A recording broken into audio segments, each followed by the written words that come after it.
Glad the camera didn't capture that. Hey, As vacation's over, man. it Back is. to the grind. Hey, we had to take a little time off. Look, we're family men, right? Yeah, and the sports media took last week off. They did because there was nothing to do. Like I tell you all the time, Pro Football Talk's one of my favorite watches on YouTube. I don't watch it live at 7 in the morning on Peacock, but I love Mike Florio and Chris Sims. I think that they do a really good job of kind of divulging into the NFL. And one of the things that a lot of people don't realize about Florio is that he's an attorney. So legally, he knows a lot about the contract stuff. He's very good. I like Florio.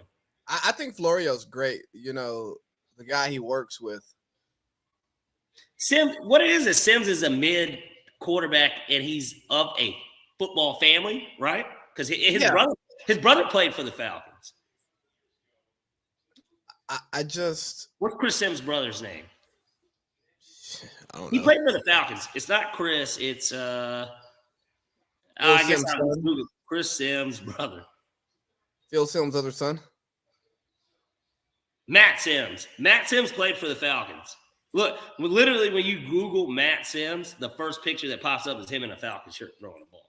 So I remember him playing for the Falcons. But point being, he comes from a football family, and he's good, really good friends because he was the quarterback at Texas with Kyle Shanahan. So he's very plugged in, at least. He's plugged in with him. Well, and the Shanahan, then think about that. Shanahan tree is deep in the league. So he knows all those guys because he knows Kyle. And he played for New England, so he has Tampa. He's at Gruden. Look, his dad is Phil Sims. Like, his dad won some, did he win 2 with the Giants? I know he won 1. But you know what? Chris Sims also then that's the Parcell. It gets deep. And like you said, New England, there's a deep history there, is all I'm saying. That's why I respect Phil Sims. My problem is he told me that Zach Wilson was the best quarterback coming out of that draft class. Everybody will miss, though, for what it's worth.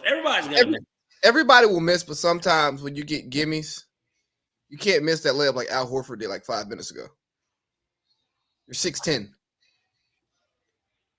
You can't. That's true. I can agree with that. You can't miss the bunnies.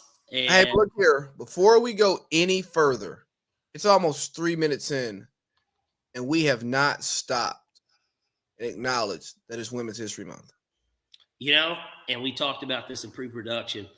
Absolutely. I think that it's imperative that we do not only acknowledge and address Women's History Month, but that we put out on this platform how much we embrace women and why Women's History Month means something.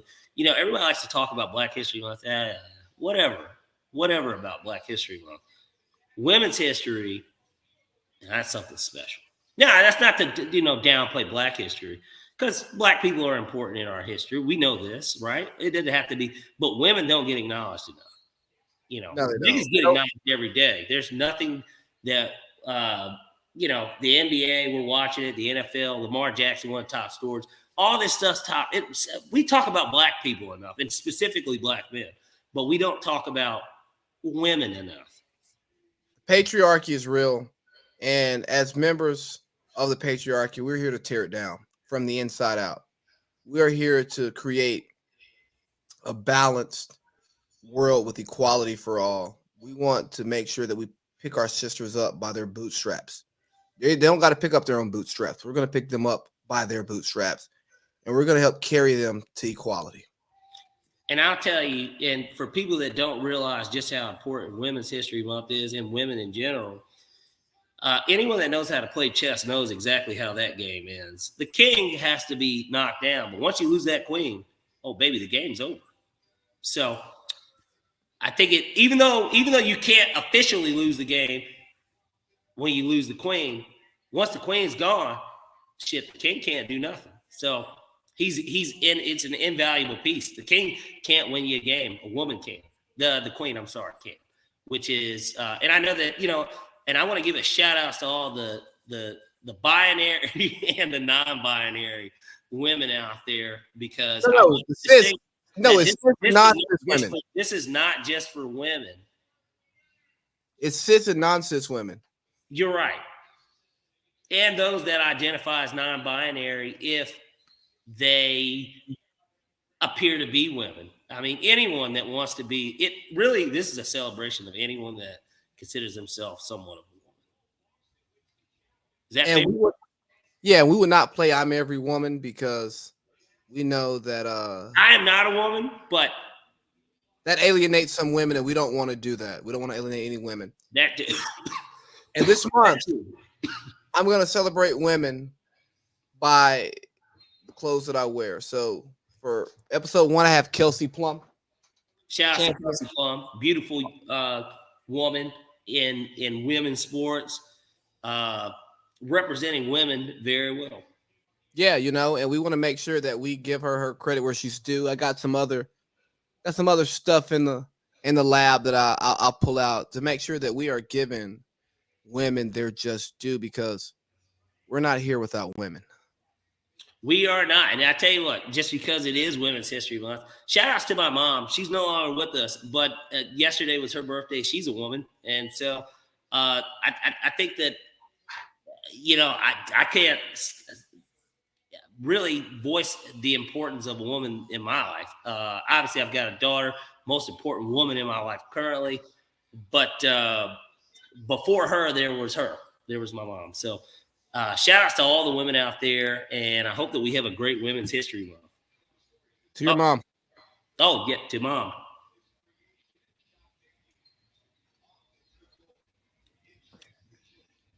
And I'll chase that down to Women's History Month. I'll double back for you. Anyway, so we do have some women's topics that we're going to talk about in the third hour of the show. That's where we talk about culture and the more important stuff, because we're really sauced, and we'll actually all the grease that fries the chicken, because like women, we might have chicken, but without that grease, baby, we can't have chicken wings. So we can't. It's true. We can't. And it's true. I don't want to bake my wings. I want to fry them. I got a friend. I can bake them, but I got a friend. Away the flavor of life, I got a friend. He's a baked wing guy. I had a bunch of people come over one time in Bahrain, and he's like, "Hey man, you got to bake my wings." I'm like, "Okay." I haven't done this in a long time, but I got you.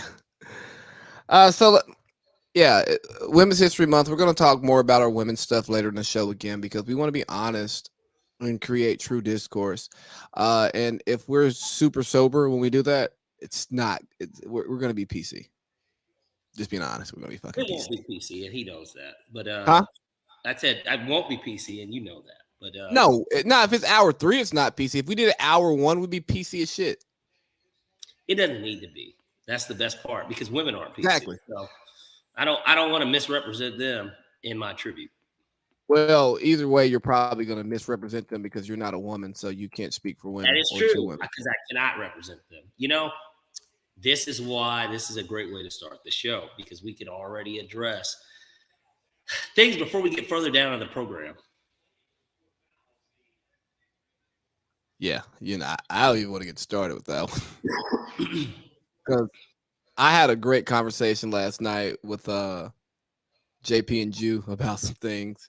Then you and I followed that with a great conversation with you. Yeah, Julian, yes, Julian, our good friend Julian, yes.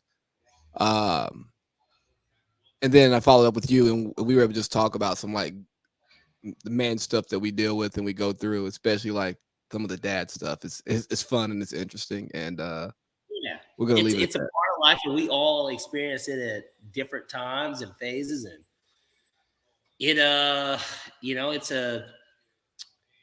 it's one of those things that, for the most part, outside of family, like, I mean, I know for me, like, I know you don't have any brothers or sisters, but I got 2 half sisters, but we didn't live in the same house. Well, and even more so, which that's why I said brothers and sisters. But even the same thing, obviously, I don't have any sisters. And I've got brothers, but I've got 2 older brothers that had children before me.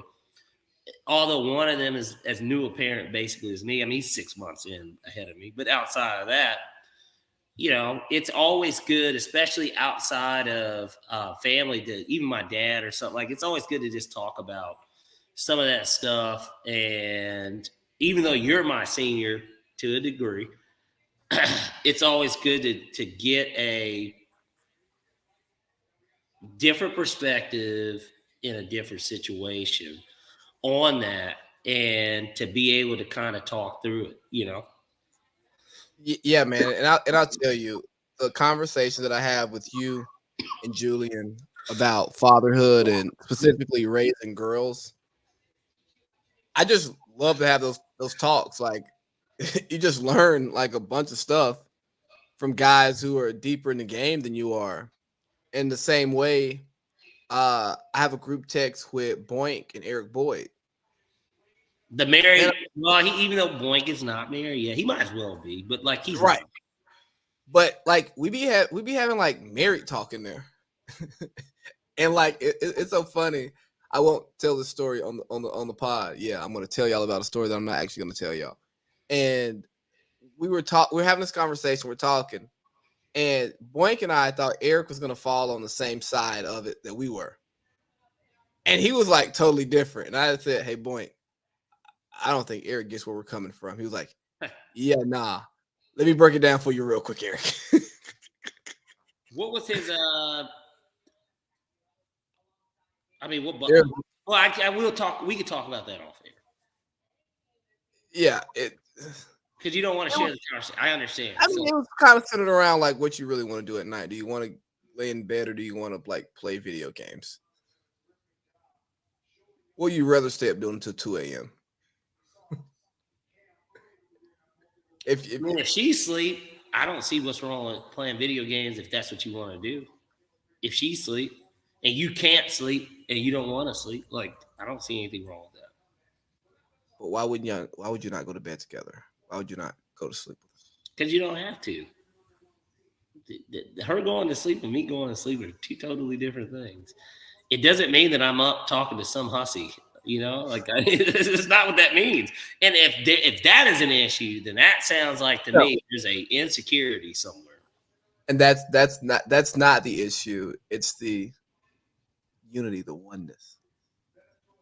If I'm not tired of your sleep, I don't see what the issue is. If we come back to this in hour 3, I'll tell the truth. Okay. Oh,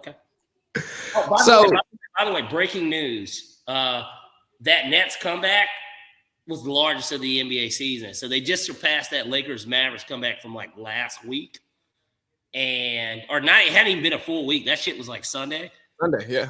Yeah, man. 28-point comeback. And and what makes theirs a little bit more impressive, they came back and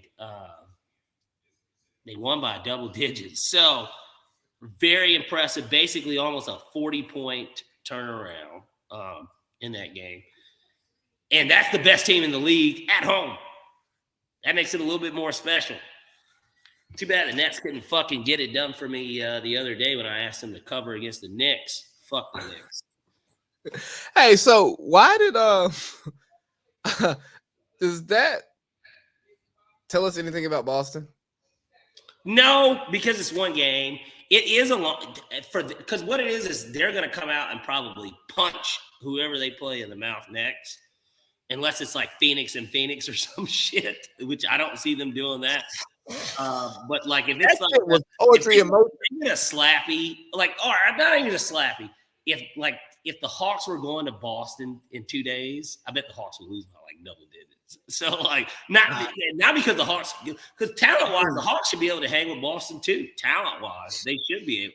If Trae Young is who we think he is, they should be able to hang with him. Yeah, so let's not go basketball yet because basketball does not make money. They load manage. The guys go out there to give it all. We could kick off basketball. Fuck, I don't care. We can go basketball. We are already kind of talking about it. Fuck that. I want to go football. We haven't really talked football in a while. It's been 2 weeks. Yeah, and some of the basketball stuff, because I got some all-star game stuff that I want to hit. So I want to get this football going first because nobody wants to hear me talk about the all-star game at the top of the show 2 weeks after the all-star game. Okay. I'm not mad at that. You know, we might need to add combine, especially now that just moving to this like weekend format. We might need to add that to our list of trips that we take for networking purposes. You know, we do business in the Indianapolis area. I do business there, and have you been to Indy? No, I've driven in the city at night, but I've not been to Indy. I've been there multiple times for business, but then also obviously I went to a Falcons Colts game before, and I'll tell you, I mean, not my favorite place. I like the way I see why they've had for one, Indiana being a basketball state, quote unquote. I mean, they ain't been no basketball state since Bob Knight threw that. Where kind of area is cool. I see why they have things there. It's very accessible. It's not far from the airport.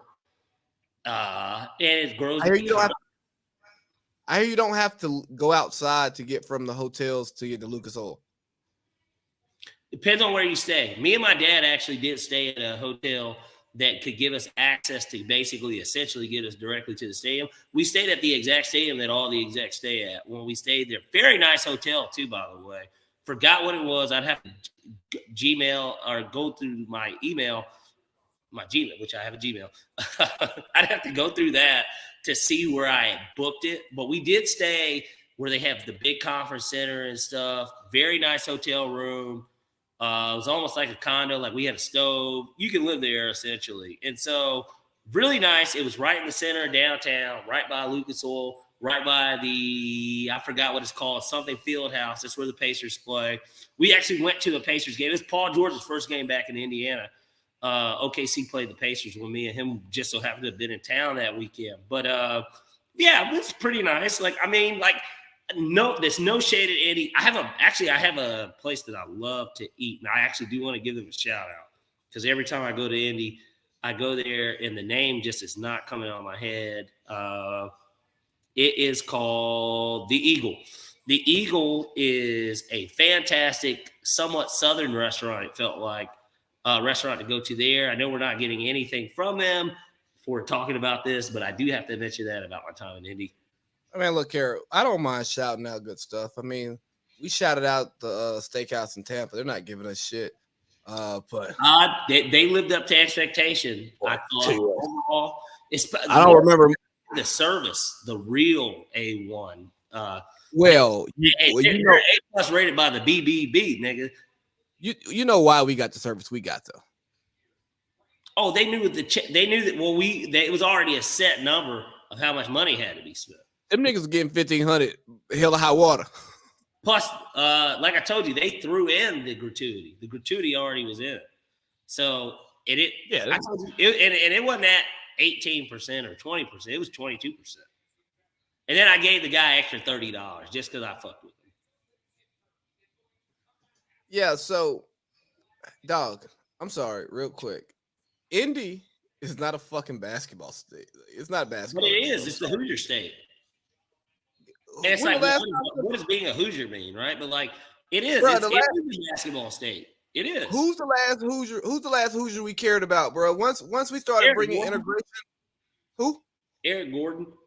Nah, Oladipo. Well, you're saying well, they both went to Indiana, but I'm saying Eric Gordon's from Indiana. I'm saying the last person who put on them damn peppermint pants and we gave a damn. Yeah, probably Oladipo. Yeah, the Hoosiers, like Indiana was a basketball state when we was running the Princeton offense and letting white boys run basketball. Now, bro, ain't nobody trying to go to Bloomington. I'm with you, brother. I mean, look, I had to search it. Some of the most famous people from the state of Indiana. Obviously, Michael Jackson, we knew. He's from Gary. Oh, yeah. Gary. I mean, Michael Jackson is that is the GOAT, right? That's the GOAT of music. I mean, some would say Prince. I mean, Mike Epps is from Indiana. Did you follow me on Snapchat when I had my encounter with him? Yes. I remember the encounter because y'all was like, fuck. It was a Hawks game, wasn't it? Yeah, it was a playoff game. We played them in the first round. The Hawks were the AC, the Pacers were the 1. This was like during the LeBron era. But we were in – you might have been a senior or it might have been your first year. I forgot. It was Jeff Teague and them, like, playing. Like, it was – we lost in the first – we took it 6.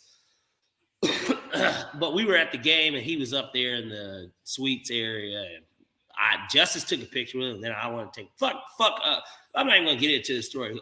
Fuck Mike Epps. But hey, man, that's my birthday mate. I don't give a shit. Fuck Mike Epps. Look, I share a birthday with Wilt Chamberlain. It ain't fuck Wilt Chamberlain, but fuck Mike Epps.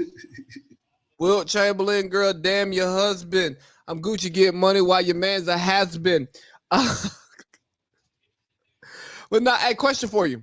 But we're gonna get into football. I just looked at like Louisville on a map. Victor, he's a DC nigga. No, I thought. Go ahead, go. Is Louisville, Kentucky? Louisville. That's how they say it, right? Louisville. Is Louisville the South or the Midwest? Look how close it is to Cincinnati and Indy. I give it the South. I get it because it's Northern Kentucky, but you're saying that line starts. Where's the Mason-Dixon, I guess, is the question, because that typically is how you do it. Well, DC is south of the Mason-Dixon line, so that line don't know shit. What do you consider? I consider DC the North. Yeah, exactly. And DC is south of the Mason-Dixon line. All right, here I'm looking at the Mason-Dixon line. It's only showing that area, but but that area is weird too because they call it the Mid-Atlantic, and because even my mom being from Delaware, Wilmington is northern Delaware. It's 25 minutes. Up north. Well, it's up north to me. Like, that's north. Like, that is up north. Like, there is no disputing that. My mom is from up north. Like, you know what I mean? Like, my mom damn near is from Philly. And so, like, I've always considered DC the North, and that's where the North starts. That is like the southern point of the North, but like that is North. That's not the Northeast, but it's the North. Like, because the Carolinas, of course, are south. Parts of Virginia south. And that's why I have to almost pull up my map now and look at where Louisville is and how does that line go horizontally in terms of how I would grade that part of Kentucky. See, that part of Kentucky, Louisville is below the Mason-Dixon. It's not Louisville, it's Louisville. Louisville, whatever. I'm looking at it, and I'm horizontally and symmetrically going from Washington, and it's below it. And Cincinnati is damn near almost the south. So, and they're not even like that close. Like Louisville to Cincinnati has got to probably be at least an hour and 20-minute drive north. It's like northeast, but like it. And I'm just saying, because that is the Midwest. I don't consider Kentucky the Midwest. They're kind of in this weird predicament. They're like Arkansas, because I guess Arkansas is considered kind of the South, right? It is, because they're in the SEC. I'll be honest with you. I don't know what Arkansas is, and I don't give a fuck about Arkansas. But there are certain states that just fall under that like part. They're connected to Texas and Oklahoma, but they also touch Mississippi and Tennessee. They're kind of in their own lane. You know, Arkansas is, you know what? Some would say it's the South because it's right there by Memphis. That's what I'm saying. Well, depending on what part. That's what I'm saying.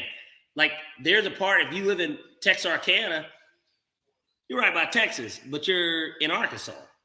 I have a friend who lives in Texarkana. Actually, we have one of our sites for work is in Texarkana. I thought that. I figured that. That's a big place for loads. Like when we do, well, I don't do it anymore, but like. You don't take loads anymore? I give them out. I don't. I'm a dispatcher. I'd send them out. I never really took them to begin with, but for work purposes, we would send loads in and out of there. And so, but yeah, I'm not surprised. Corpus Christi is relatively close to there too. But, right? Texarkana. Yeah, we're 25 minutes in. Hey, so where's Corpus Christi? Corpus Christi's not far. Or no, Corpus Christi. Let me see. Hold on. Now I got because now my mind's going. Jaren Jackson was really 16.7 and 6.6 rebounds a game and made the All-Star game. What a fucking joke. But he's a defensive dude, apparently.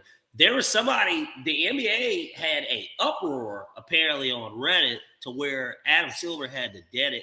We're gonna get to the NBA, but just because you brought up him, look, leads the NBA in defensive efficiency. I mean, yeah, I get it. Defensive play. I mean, I didn't realize Jaren Jackson, considering Memphis gives up, it's not like they're the number one defense in the league. So considering they give up 120 points like everybody else, it's kind of like, is he really that good? Like, but honestly, I have more respect for him. If he develops his offensive game and takes it at least another notch, you want to know who he could be? Who? Take a wild guess of who he could honestly be. If he develops an 18-foot shot, he could average 23 points a game. I don't say Kevin Garnett. Yep, that's exactly who the fuck I was thinking about. That's who it sounds like. So he can shoot the three. I just don't think he has the savviness of a KG. No, he's not a consistent 3-point shooter. Even if his 3-point percentage is 36.5 or something, he still is not a. He's not a 3-point like. I know what you're saying. He's not a 3-point shooter, so it's just like, and just because you can shoot threes doesn't mean you can make an 18-foot jump shot or create like KG. Let me tell you something. This is why I almost wanted to just start NBA. KG. We're gonna stay. We're staying here. We're staying here. We're gonna stay NBA. Okay, sweet. KG. I had to look up kind of. I sent y'all something earlier about him and Joakim Noah. KG. I did a little bit more research. Obviously, I watched KG's career. But one of the things I actually really liked about Kevin Garnett that probably gets swept under the rug is just how consistent he really was on. He was a two-way player pretty much until the very end of Boston. That first year in Boston, I know he won Defensive Player of the Year. He didn't get the accolades offensively the way he wanted. But gosh damn, boy, was Kevin Garnett. And he was somebody that never averaged over 25 a game. He played the game the right way, though. He was never a 27-point game guy. He never was. Literally, I think his high. Let me see. I'm going to look it up. But I literally had looked it up the other day, and I was like, wow. Considering for the longest during his career, a lot of us thought he was low-key better than Tim Duncan. Even without the rings, we kind of were like, man, KG's like better than him. He never – like KG's career average is 17.8. His career high average in points is 24.2. He never averaged 25 a game. KG was in the playoffs too, like when he was in the – like the year they went to the Western Conference, like there were games where he was going to give them 38, like – he wasn't a selfish player. Like he played team basketball. And I think that's what's lacking in basketball today is there's not that much team basketball anymore. It's individual basketball. And you can even see it in the development of players, that players are developing more with their trainers than they are by playing pickup. And yes, you need to go with a trainer to work on your individual skills, but you got to play pickup. And in his prime, he averaged about 5 assists. Let's add that in there. And now we got to look at the teams he was playing with too in his prime. Steph Marbury. Who the fuck was he? No, that's early. I'm talking that 02. I'm talking that 02 to 08. Who the fuck was he throwing the ball to? Yeah, when he got to Boston, he had people he could throw the ball to. Man, he was giving Latrell Sprewell and Sam Cassell the ball. Those were the guys he was hanging his hat on. Troy Hudson, Michael Candy, maybe was who he was playing. What's my man's name? What's Wally Derbiak? Well, Wally could shoot. Like Wally Zerbiak was like a longer standing Jeremy Lin in my book. He was. Is that not what he was?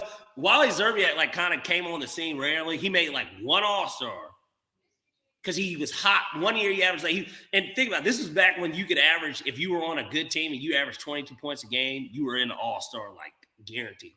Wally Zerbiak made one All-Star game. I'll never forget. Look it up. I know I'm right. Yep, there I am. All right, I wanted to make sure I was right. I had to even fact check myself. Wally Zerbiak made like one All-Star game, and I do not believe that he was like a reserve, like a call-up nigga. Yeah, I think he just got selected. Like I think he was actually selected the year that he went. But Wally Zerbiak is another guy. Because look, we could literally talk hoops all day with a guy like. Okay, he averaged 17 and 5 that year. Like, but at the same time, the Timberwolves probably won 53 games. So it's like they were probably 2 or 3 seed. Teams like that never stood a chance because no matter what in the second round, if they even made it out of the first round, they had to go through Kobe and Shaq or Tim. Yeah, and then even at one point, David Robinson and Tim. Like, you know what I mean? Like, it wasn't going to happen. Nah, it wasn't. But the Sacramento NBA, teams, bro, like these 2000s teams that were it. That's the greatest run of a team that never won a championship. Trae Young or Ja Morant today to start a team in what scenario? You are Landry Fields. And you could do a 1-for-1 swap for Memphis Ja. is willing to trade him for Trae. I would trade for Ja just because I already have DeJounte. If I didn't have DeJounte and it was last year's Hawks, I wouldn't make the trade. I would stick with Trae. So, would you rather deal with Trae's lack of leadership, apparently that's been detailed in multiple articles, or Ja's immaturity? I ain't even gonna call it immaturity. I'm gonna call it dumb nigga shit. It's this thuggish, ruggish bone. Yeah, it's Ja is Riley. Ja is Riley from Boondocks. Somebody on Twitter said Ja's the first nigga that's trying to, you know how everybody says niggas are trying to make it out the hood to the league. They say he's the first nigga to ever try to get out the league to the hood. Bruh, Shannon Sharp today was like, Ja, you hustling backwards. You know, if you looked at like real gangsters, you know, in the mob, they went and got legitimate business to try to cover up their street stuff. Bro, you already got the legitimate business. Why are you trying to do street stuff? And we talked about it 2 weeks ago with the Ja and the infrared beam. Huh? Yeah, he's from South Carolina. He's from one of them. Somebody that's used to no town. And he plays in an NBA town where what they're doing is low-key really good because to me they're not that good of a team, but they're the number 2 seed for 2 years in a row, and they're really not that good. Nobody knows their coach's name. Nobody could just say their coach's name off the top of their head. Taylor Jenkins. Come on now. It's David something, right? Taylor Jenkins. Jogan, or is it Jenkins? I don't know, but this is my point. He's not this household name. There's a bunch of non-household names. Ja's the only household name. And Jaren Jackson, I guess. I mean, we know who he is. We know Desmond Baines. Like, we know the guys now. Dylan Brooks is becoming one, but he shouldn't be. But they're basically they're still a band of nobodies, low key. Yeah, the coach is Taylor Jenkins. But so, and I asked that question, right? Because I mean, Josh tripping, and like, bro, you got a shoe, nigga. You haven't been in the league for 5 years, and Nike gave you a shoe. I don't think this nigga realizes what that means. You got a fucking shoe. You got the Powerade deal. You got the Max deal, man. Julius Randle just go ahead. But like, why? Why? For one, why are you playing basketball with teenagers? Go play pickup with with NBA guys and overseas guys. Play with pros. What if everybody takes the Lamar approach when Lamar was out there in his community in Miami running routes in the off season? Do you remember that? There's nothing wrong. There's nothing wrong with that. As long as you're there with the young boys and it's respectful and you know that they respect you and Lamar ain't competing with them. Josh playing pickup and competing. He's having fun. No, now, imagine Lamar's having fun. He's competing. Imagine Lamar going to play like flag football in somewhere in Broward County or Dade County, right? I could see him getting into it with somebody. Because the second that he try to shake somebody and they pull his flag, oh, nigga, you ain't shit. Oh, yeah, bro, I got your ass. Then now Lamar getting mad. You know what I mean? Well, what happened if Buddy pushed him? Lamar told him he ain't shit. But you know what I'm saying? And it goes there. Well, here's the thing. You said Lamar, but Ja. Now I was talking about Lamar, like if he's playing flag football, like he wouldn't do that. Exactly. So why is Ja playing? Ja would do it, basically. What it is, too, when you look at a guy like Ja Morant, he is the ultimate chip on the shoulder person in a sense of he's from South Carolina, bro. There's no notoriety there. He played on the same AAU team as Zion, who went a pick before him. He went to Murray State. They get a little Murray State's honestly been a solid because they typically win their conference. They lost today, but like it's been straight chip on the shoulder, and I feel like he lives with that chip. And like regardless of if he got a 5-year, $230 million contract or not, like he just is like a chip on the shoulder type young dude, and he's young. Like, he's young as hell. Like, I think the Zion Ja class is the class after Trey, Luka, and Colin, and Shea, and Jaren Jackson, all those guys. Like, to me, Colin is somebody that has played with just knowing him. He's somebody that has had a chip on his shoulder, too. He was unranked after his sophomore year. Hey, we're not going down that rabbit hole. We're talking about but I'm just simply saying, but I'm just comparing it to somebody I do know. Chip on, to me, he had a chip on his shoulder.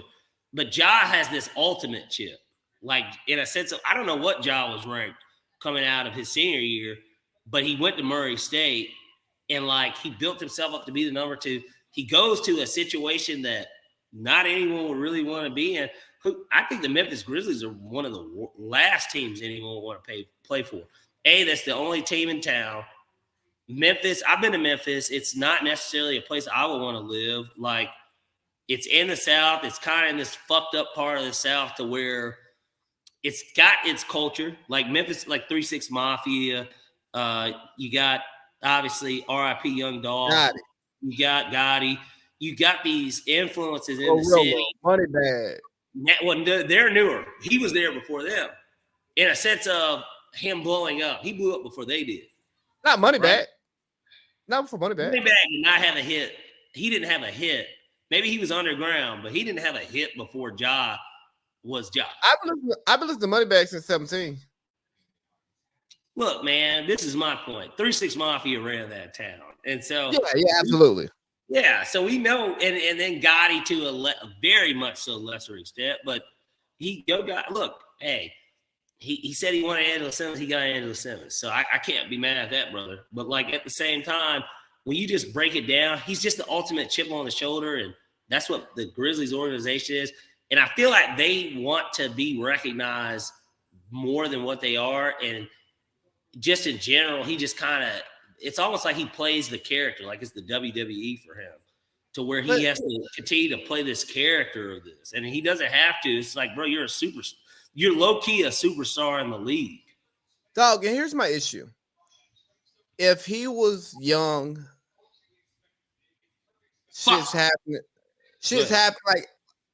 like when he goes out. Like, he's going out in Memphis. A little something happening here or there. All right, bro.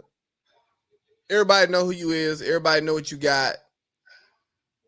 Niggas is hungry in Memphis. They trying to feed the streets. Cool. You're getting into confrontations, unacceptable confrontations in basketball situations. Like, hold on. You get into it with somebody in a game and your partners is pointing a red beam or a laser pointer to the bus. Nigga, it's basketball. You get into it with a kid at your house. All right, he throw the ball at you. He hit you with it. You punch on him. Cool. Then you have an instance where you like get into it with somebody and you go into the house and you grabbing a pistol. Never that serious. Nigga, you're not, bro. Just have them leave. Just have them leave. Escort them off the premises. Or even if it's not, like, even if this happens somewhere that's not your place, you are Ja Morant. You can get somebody removed from your presence. If I was able to get a fan removed from a Falcons game because that nigga was trying to fight and telling me what part of Chicago he was from O block, U block, P block, C block, all that, Ja Morant can get somebody the fuck out of his face. That's true. No, that's facts. And if the people around you are bigging this up, you need them to change your circle. If your dad is enabling this behavior because of where y'all quote unquote come from, bro, you might have to send your daddy back home. Because Ja is being set up to make over $1 billion. Over his career, for sure. Over his career. In earnings, yeah. He could be one of the highest earners, no doubt. Why would you fuck that up over some bullshit street code where most of them niggas are dead, in jail, and broke? Cause man, that's our cult. That's the culture. Like what did Kendrick say? That's the culture. That culture is fucking stupid. And I like the chip on the shoulder thing though, because that is what it is. You see what that's like the biggest thing. It's the whole team. Did you see what Dylan Brooks had to say about Draymond? I think I read something. What was it? Let me see. I think I got it saved. Because I found it hilarious. He fucked me up. And it's extremely disrespectful because Dylan Brooks just needs to shut the fuck up. Bro, he not like that. He's a no-time all-star, like it won't be. And that's not me like just like talking down on it, but similar to our conversation yesterday, like there are just certain stuff. It's just like, bro, we're gonna call a spade a spade. Go make the all-star team. Then. Shut me up. Like he's not an all-star in this league. Yeah, so I got a young bull that I think better than him. So he was asked about being compared to Draymond. He was like, I don't like Draymond at all. I just don't like Golden State. I don't like anything to do with them. Draymond talks a lot, gets away with a lot too. Okay, you a snitch. His game is cool with Golden State, but if you put him anywhere else, you're not going to know who Draymond is. He plays with heart, plays hard, knows the ins and outs of their defense. I guess that's why they like him there. Who the fuck are you? Do you not see what Draymond did in Game 7 in 2016 when they lost the finals to Cleveland? No, he didn't. He had like 32 and almost a triple-double. He was the reason that the game was close. What has Dylan Brooks done? Like, what is Dylan Brooks' career high in points? He had 37 December 19th against the Blazers in 2021.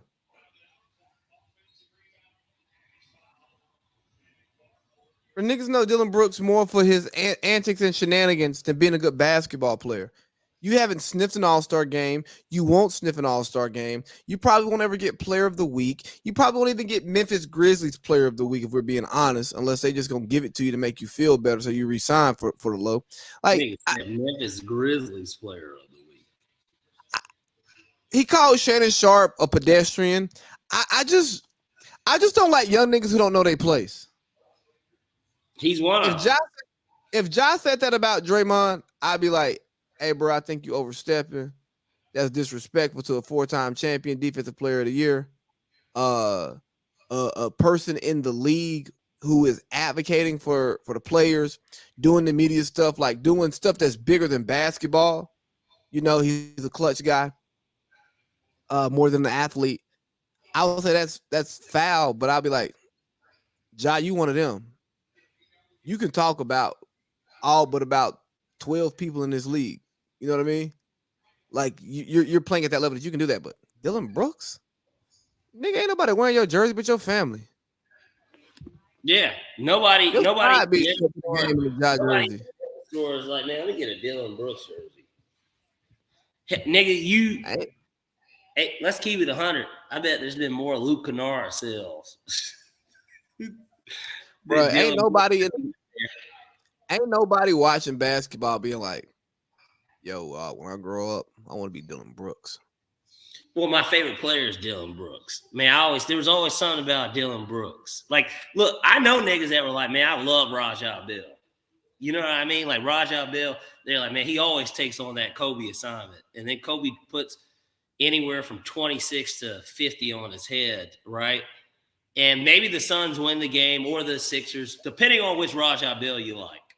But at the same time, Kobe still did what Kobe was going to do to him because he was Kobe and he's Kobe, like, you know. But like Dylan Brooks, he's one of those guys that wants to be a Tony Allen, like, you know, and I'll even give you a guy really who he thinks he really wants to be, but he isn't.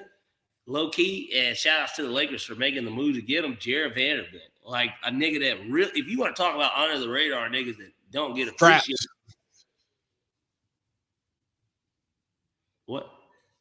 I said that nigga got straps. Oh yeah. Well, he can ball. He can ball. Like, and offensively, he's efficient. Like, he's a good player. Like, You see what he did to Luke on Sunday? Where did Dylan Brooks go to college? I think like Oregon. I know that Jared Vanderbilt, he went to Kentucky. So, but that's basically almost kind of who he wants to be.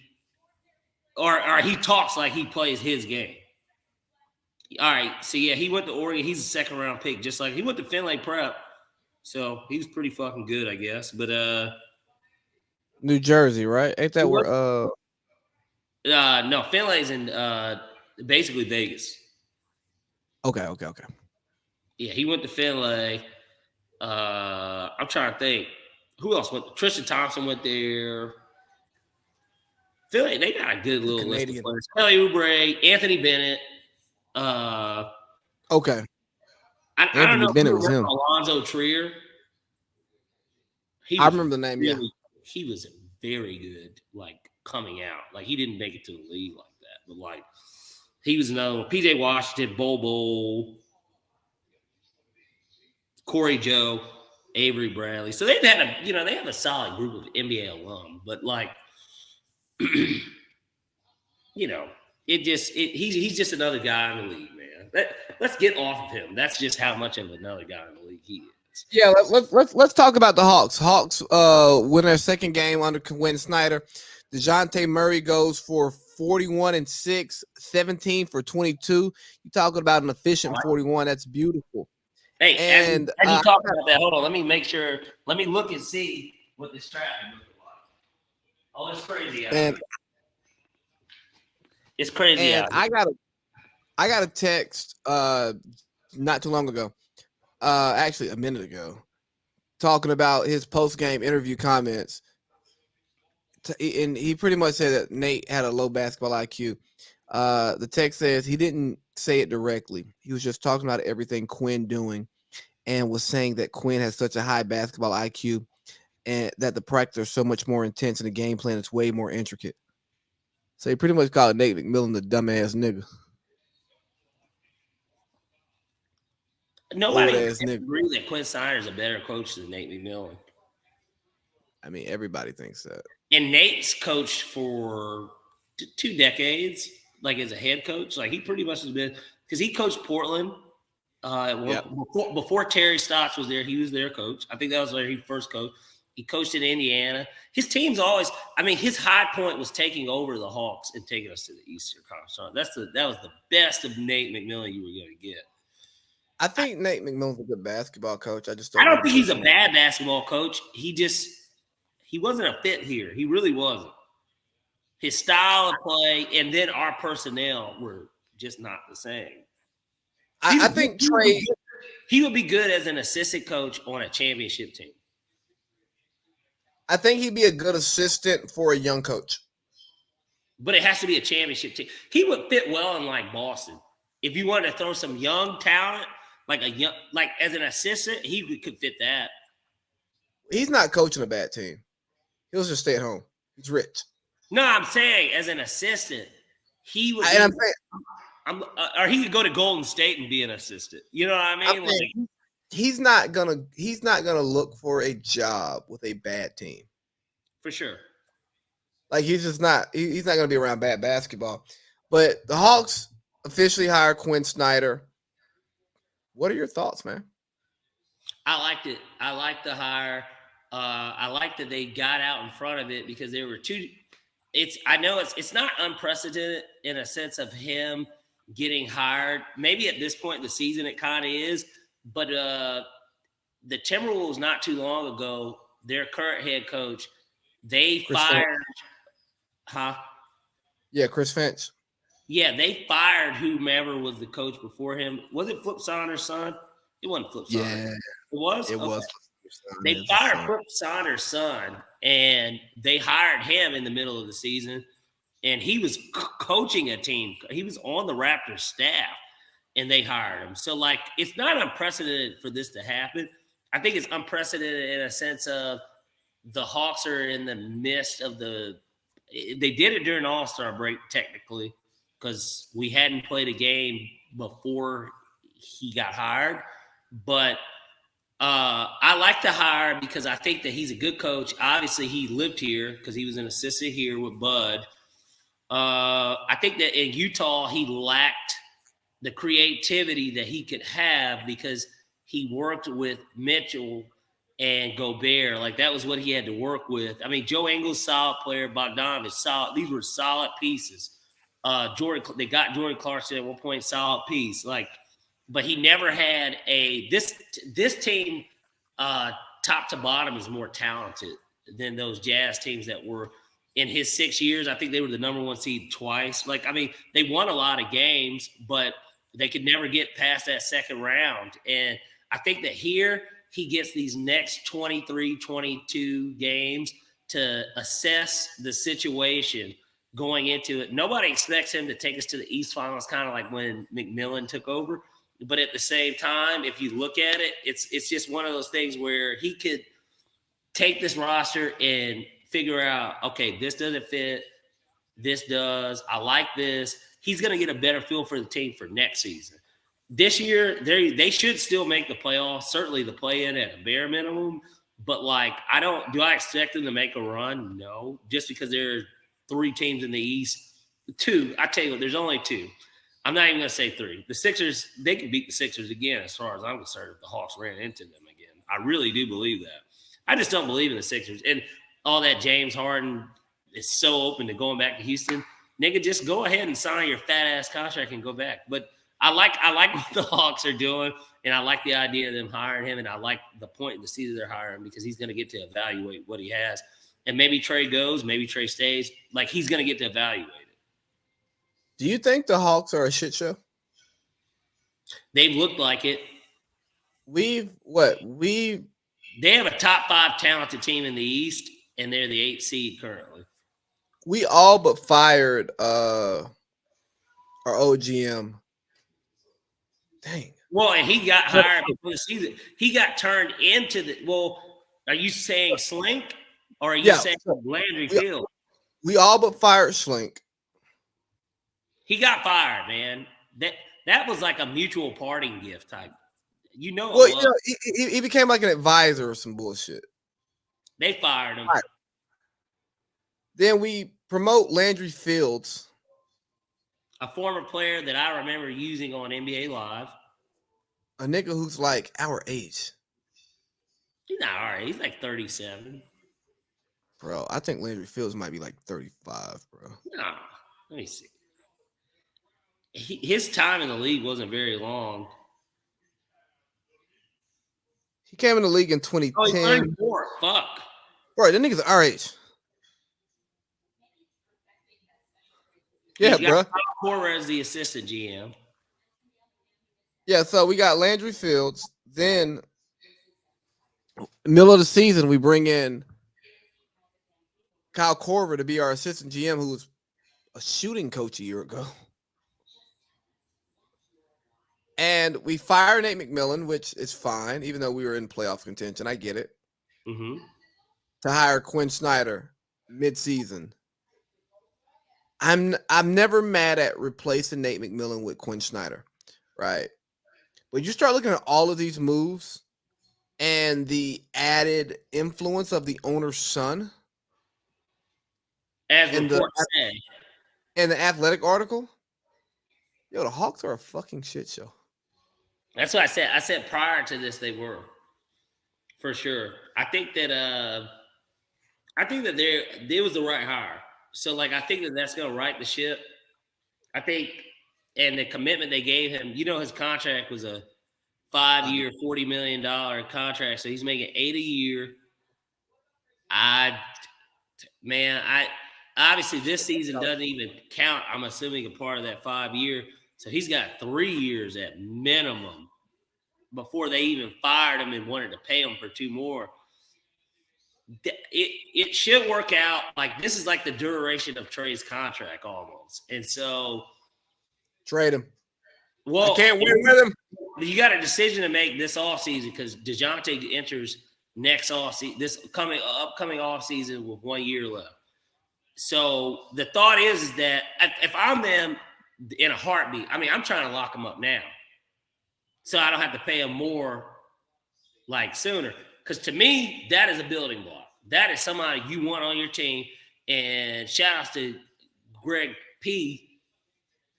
Popovich for. Obviously, he was a late first-round pick, kind of a late bloomer. Like, it's not like he came in the league just stunting. That nigga, the last 2 years prior to getting here, though, was balling his ass off, and he got his recognition last year. And you thought adding another guard that's bigger, more defensive-minded, but can do a lot of the things Trey can do in a sense of he's a playmaker. He will rebound, and he's the defender. He's the defensive guard. Right, because he's got the size to do it. Not just size; he has the desire to do it. Trey does not want to play defense. He's got dog in him. Trey's more of a villain. Trey wants to be the villain, especially after that Knicks series. Like Trey wants to be Reggie Miller in the NBA, but like a better version. And like, he wants to be hated low key. Well, go be hated outside of Atlanta because we want to win. And honestly, you say DeJounte is a building block. He's definitely a building block. I don't think he can be the best player on your championship team, but I think he can be the most important player on your championship team. Like he can be your leader. He can be the heart and soul of your team. I listened to his interview on All the Smoke, and he just talked about his life, where he came from, what he went through, and how he got to where he is. And you go, you know what, bro? I want somebody like that on my team because you were good at basketball your whole life, but you came up in a less than stellar home situation. You was bad as hell. You was going to juvie and stuff. So you still got that chip on your shoulder, and you was one of them niggas who didn't get all the perks of being the good basketball player. You know, like Trey, good kid, good stable home and all of that stuff. So his dad was there. So Trey, hold on. My son ain't doing what? No, my son will wear number 11. He will play point guard. You either do that or we'll go across town. So and Trey has I'm small, so they doubt me chip on his shoulder. but he's so damn entitled because he's always been treated as if he's the best player on every team he's been on, probably for his entire 20. Yeah. He's And like unfortunately, the Hawks did not have a legit old school vet who had a little bit left in the tank, who was better than Trey the day he showed up. He'd be like, "Hey, young boy, you ain't what you think you is." he wasn't going to show up to a team where we got picked, though, to where at his position, because even Ja, when he got drafted by Memphis, they traded like Conley.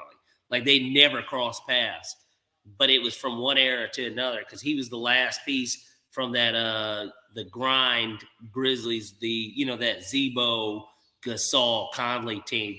And the thing is that should have been one of the first things that they did in Atlanta because we knew we weren't going to be good that first year. John Collins looked. Well, they tried with Rondo, remember?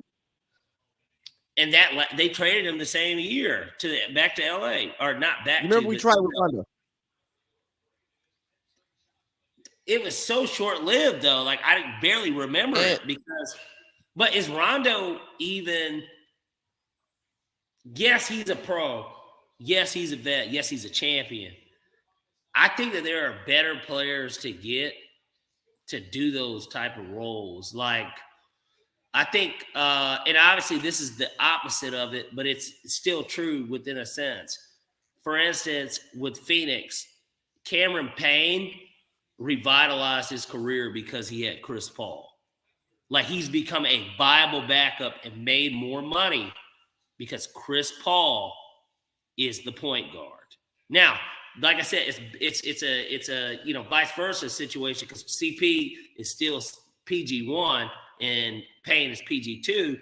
But Cameron Payne was technically, as a first round pick, PG2 to Russell Westbrook, who's another pro, who's an MVP, who is Mr. Triple Double. Like I just think that like they could have got somebody else. I feel like them getting Rondo signed there knowing that he was a tradable contract, like in a weird way. You need to sign somebody like Lou Will would have been the vet to him in a weird way. Lou Will should have maybe been that vet, but Lou Will comes off as more flair of a player.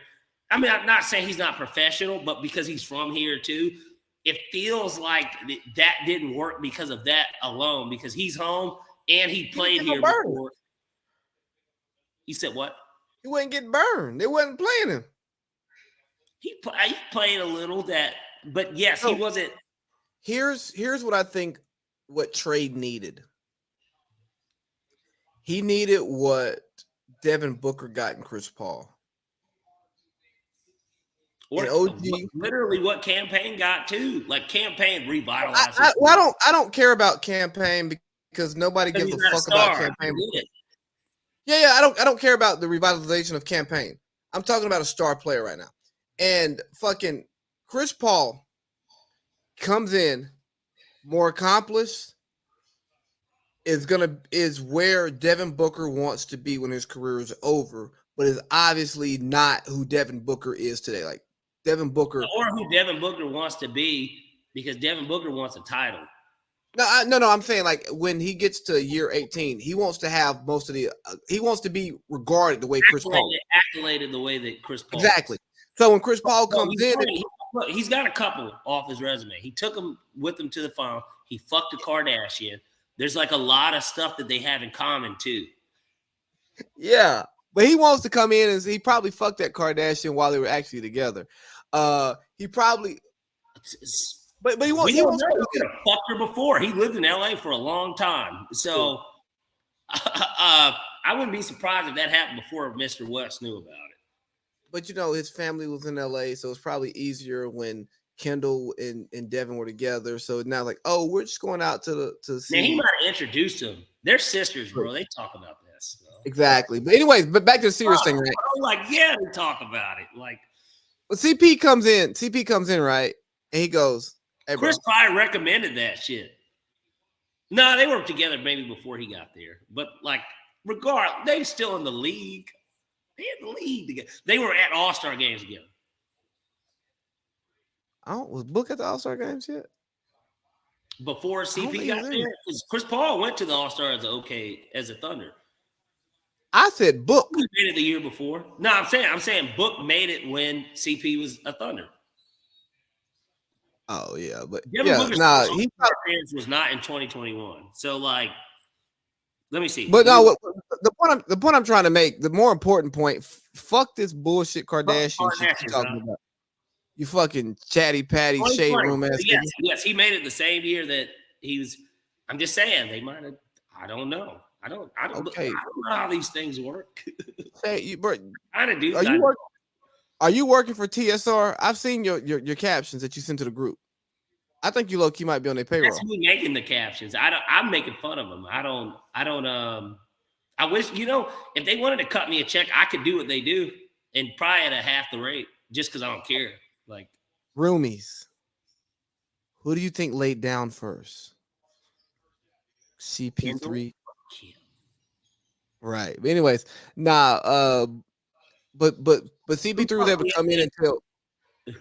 Fuck the NBA faster. Like, Nigga, I hate you. I'm trying to be serious. I'm being serious. We're talking ball, man. That's ball. That is ball. That shit's a part of ball. Hell, What, that might be the most bitch? important part of ball. Outside of the championships, that is the most important part of ball. Because all these guys get their paychecks. So the paycheck's not even that. When you're talented, it don't even matter. The paycheck comes. What about everything else? I think that might be more important than the paycheck than the championships, because I feel like a lot of niggas know they ain't gonna get it. They go, I want to win a championship, but I can't control that. You think Barkley and Miller are mad at their TNT jobs because they didn't get chips? No, because more people know who Charles Barkley is than Kenny Smith, and they work on the same fucking set. So, like, yeah, because Charles Barkley won an MVP. He's been the best player on his team. Charles Barkley also know, yeah, I didn't win a championship, but them niggas know. I'm one of the best ever. I'm Charles, I'm Chuck. Like Shaq. Shaq know, even though Shaq got 4 rings, in reality, for one, I threw hands with Shaq. And Shaq know I don't play because we did it on the floor. But then secondly, Shaq knows that if I had half of his shit, he wouldn't still be Shaq. But that's but Shaq's a whole nother animal. But point being, Chuck know, and when Chuck talked, I want to say Chuck Daly said that Charles Barkley was like the best player on the Dream Team, or like the second best player. But no. It's I'm not disputing what you're saying. I'm just saying I don't think he was the second best player on that team. I think when those types of players in his prime, like he won MVP like that next year. Yeah, I think that when those players get together, because you remember how like in the Olympics, Melo would just go berserk. Carmelo? Yes. Yeah, when you say Melo now, that's what type of era we're getting in. I figured that's bro. Look here. I'm gonna tell you something. If I say Melo, I'm talking about Carmelo Anthony. I just want to be sure. If I'm talking about LaMelo Ball, I'm gonna call him LaMelo Ball or Melo Ball. You gonna hear Ball after the Melo, okay? He is not first name Melo. Get the fuck out of here. One All-Star game. People do it. People call him that shit. I don't call him that. I just say LaMelo. They're treating Carmelo Anthony like they're treating Black History. They try to take it out of the books. He ain't gonna get his jersey retired in Denver, and now they're trying to take his nickname from him. He done lost his wife. What the fuck else y'all gonna do to my man? Now Lala out here getting pounded. Make his son. They got Bronny being a top 10 pick now. Make his son be like a undrafted or late second round pick that just skids through the league, like type shit. Might be in the league 7 years. That's what they're trying to do. That Bronny top 10 pick. I ain't gonna speak on Bronny because he ain't 20. But nigga, stop. But did you see the art? Did you read that article, by the way? Because since we're on ball, I mean, we're kind of just flowing at this point with this. Yeah. I understood where I've never really watched him play, so I can't make that determination. I have to see him play in college, but like he played the right way. But I mean, he gets compared to Marcus Smart, like so. That's not a bad thing because I feel like the rest of his game could come to him. And as we saw with LeBron, fuck the genetics and like the pedigree of family of being LeBron Jr. But like, obviously he can improve in his game other ways.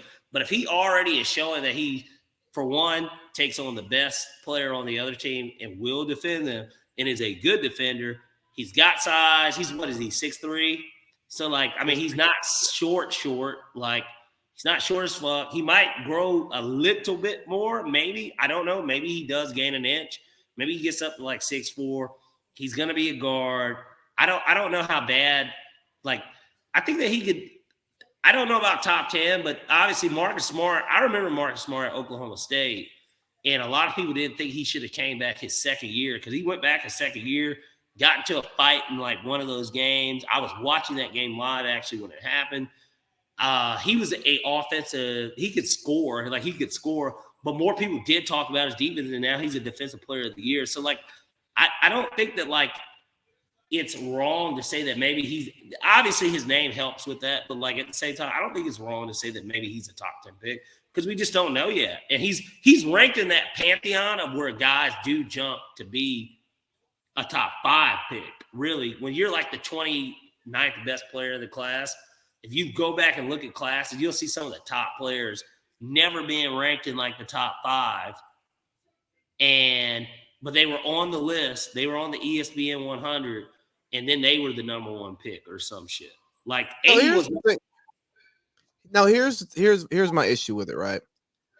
I just think it's social media clickbait because it's Bronny. I don't have an opinion on where he'll get drafted because I don't watch a lot of high school basketball. And I don't really watch a lot of college basketball at this point in my life either. But once he starts playing college basketball, I think because bro, these stars, these rankings, a lot of shit's paid for. A lot of it's off of the hype around you. It's not necessarily on who you are and how good you are. How popular are you? Like, I don't know if Mikey Williams is going to be a good NBA player, but he already has a shoe deal from Puma. Like, the fuck, you know what I mean? So I don't feel comfortable talking about these kids like that because, especially with Bronny, dog, I just know it's the predatory media industry just trying to make money because they know people are going to have opinions about LeBron's son. Well, and I think that you have to think about it, in high school and once he even gets to college, he's always had a bullseye on his back. Like, people are always coming at him. Like, they lost to somebody and they showed the kid like pointing like at LeBron or some shit because he was at the game and like they won or he hit a game winner or some shit. Like, it was something.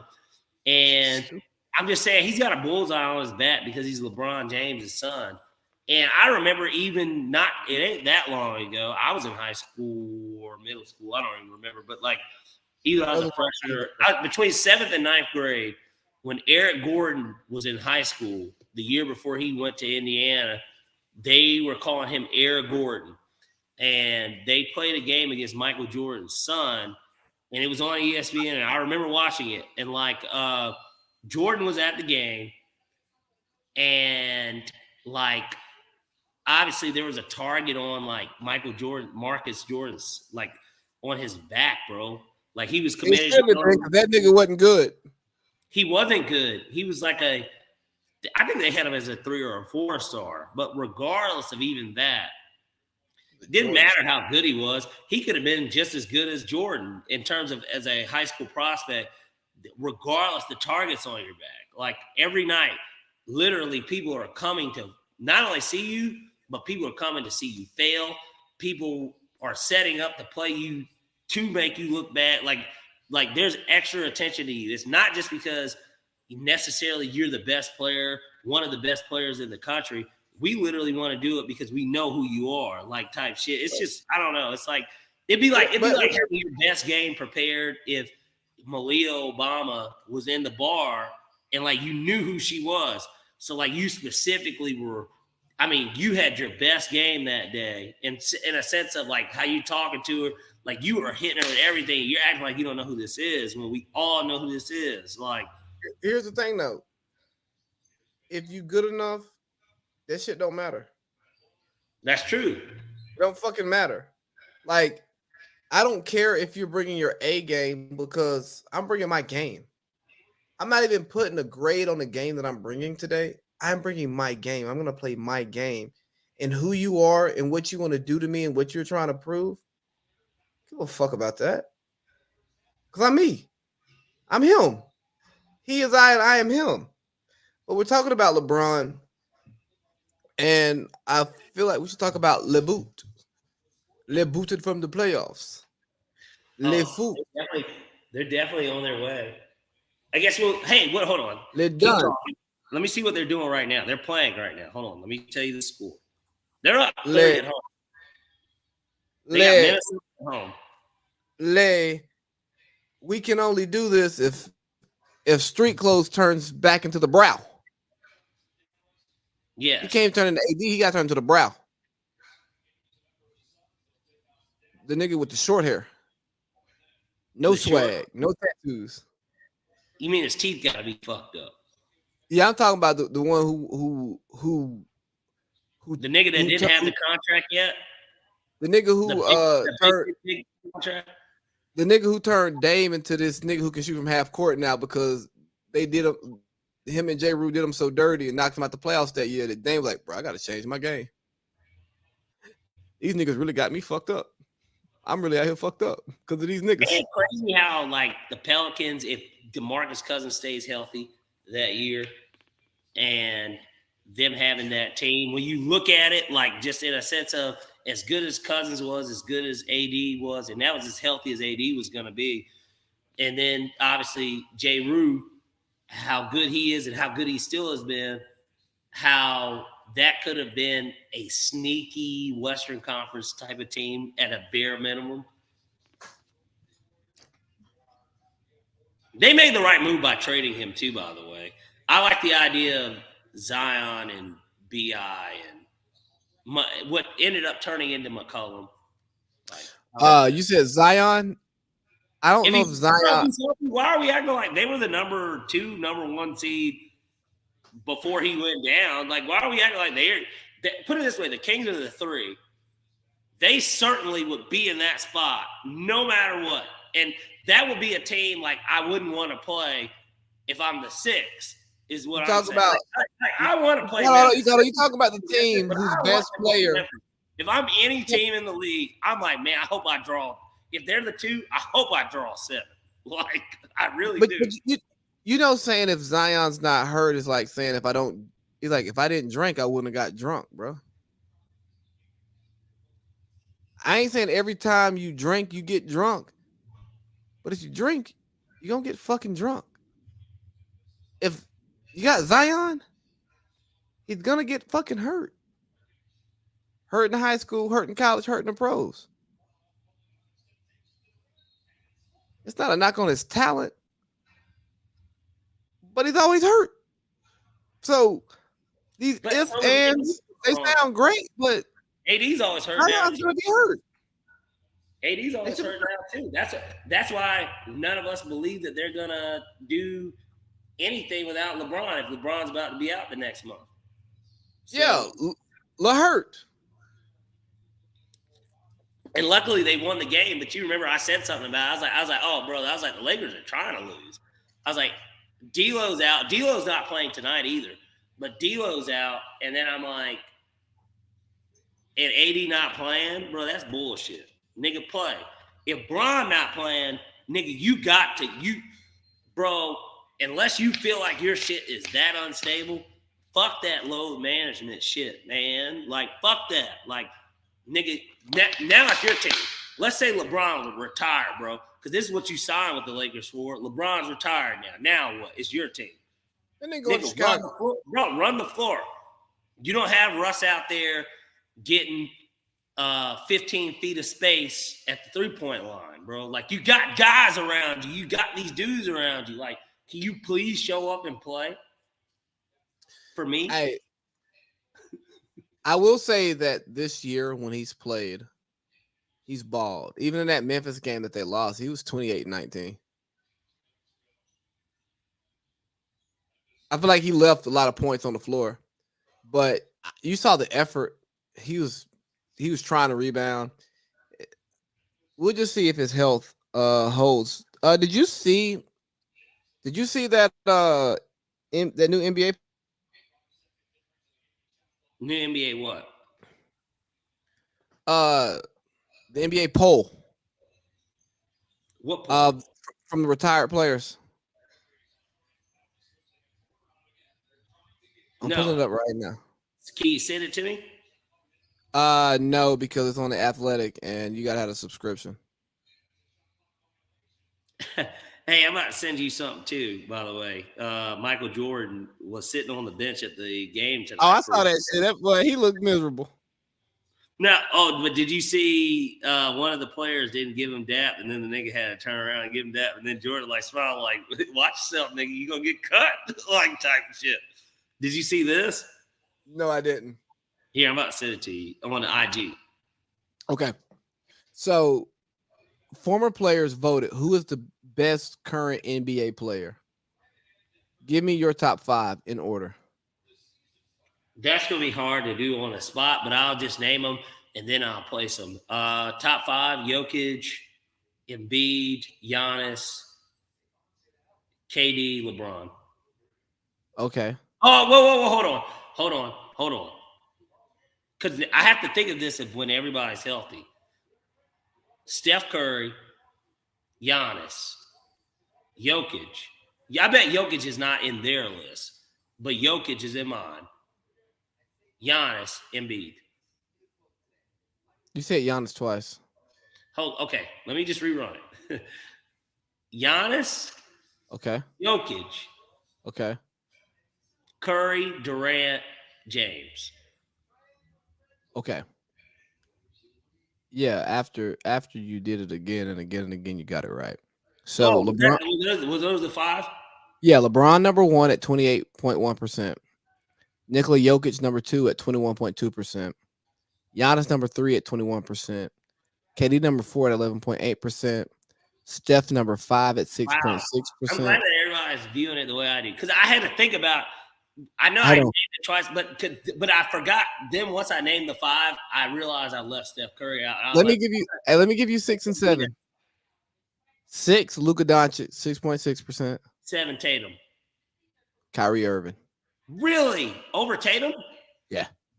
I thought Tatum was the best player on the Celtics when Kyrie was there. He low-key was. Okay, I don't care about this question. They're saying, what do you miss most about How being many in the former NBA? players do they does it say like how many? So after Kyrie is multiple players who got under 2%. Let's see. So Embiid was a part of it. Let's see. Which player do you enjoy watching the most? Play? Give me your top 3. Entertainment wise, Dame is on it.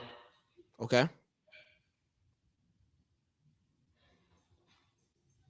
I don't really watch Memphis games like that. So, like, I feel like Ja would be on the list, but he's not on my 5.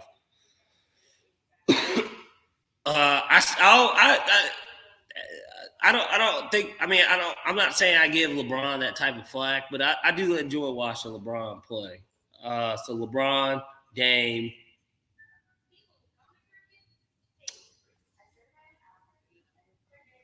You ain't even got 3. Hold on. It's a tie because it's really kind of the top 5. Luka probably is up there too. I like watching Luka play. So I'll tell you, I can't give you 3. I give you 5. I'll tell you Ant-Man. I'll tell you Dame.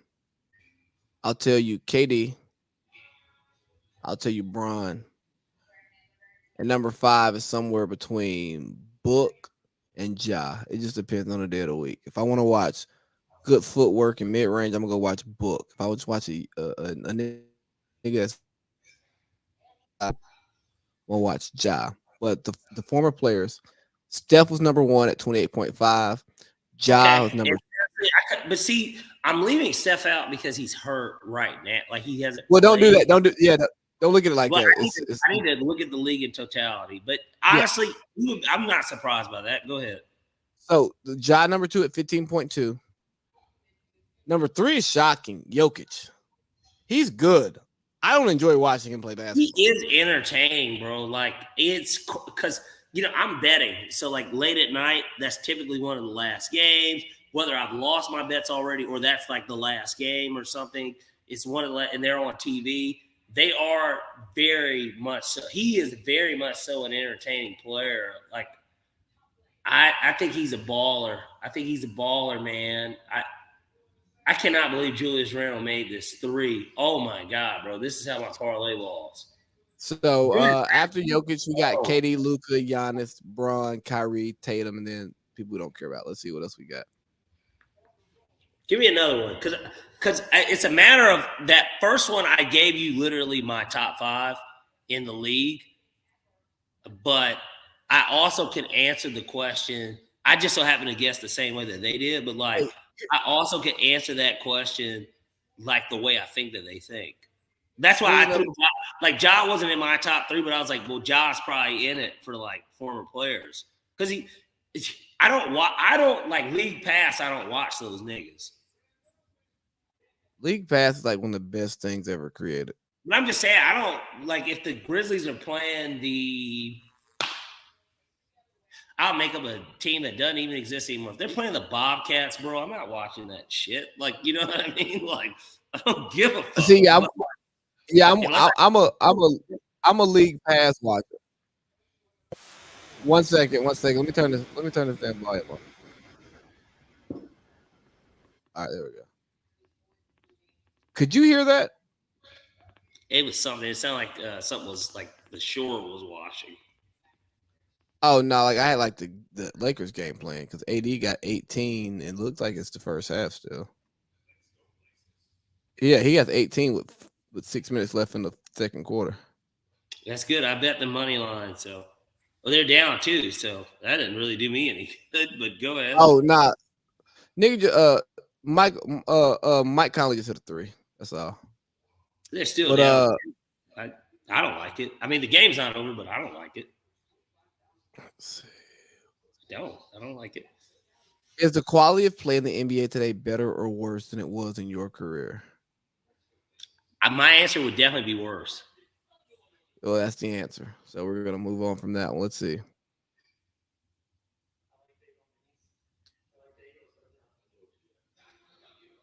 Just give me your top one. Top what? Coach that you would like to play for.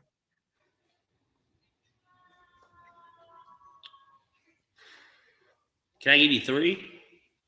Yeah. Fuck it. I would definitely want to play for Popovich, like regardless, because I'm curious. Like, so him, Kerr. That's the answer. Kerr 28.8, Pop 28.3. Okay. I figured. I mean, those are the 2. Like, those are the 2. And wait. Doc was next. At 5.4. Doc wouldn't have been my answer. My answer probably would have been Spo. But Spo was tied with Doc at 5.4. Oh, okay. All right. Say, hey, I'm spot on, baby. Let's see. Give me another one. That's not a good one. Well, that's it, man. Like, there's no more good questions. I know that's got to be one of the questions. Say again? No. There's no more questions. So now that really wants me to go to 1 second. Did you see the Kendrick Perkins tweet? No. What was it? So Perk had a mortgage. Pretty much talking about his triple double. You know.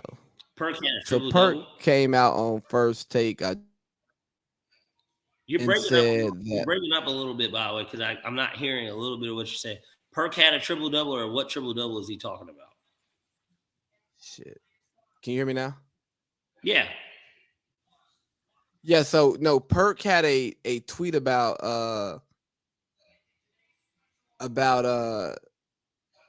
Jokic and his triple doubles. Okay, I did see that. I didn't know what you were talking about. Yeah, I saw it. And I saw And so